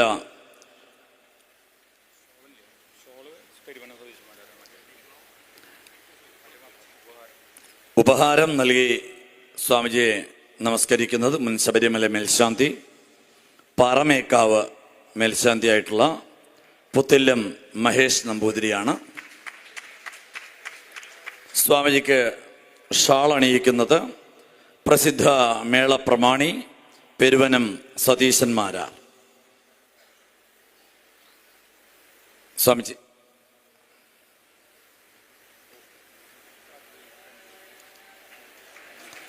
ഹരേ രാമ രാമ രാമ ഹരേ ഹരേ, ഹരേ കൃഷ്ണ കൃഷ്ണ കൃഷ്ണ ഹരേ ഹരേ.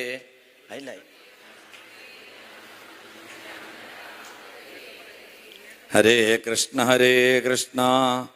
കൃഷ്ണ കൃഷ്ണ ഹരേ ഹരേ.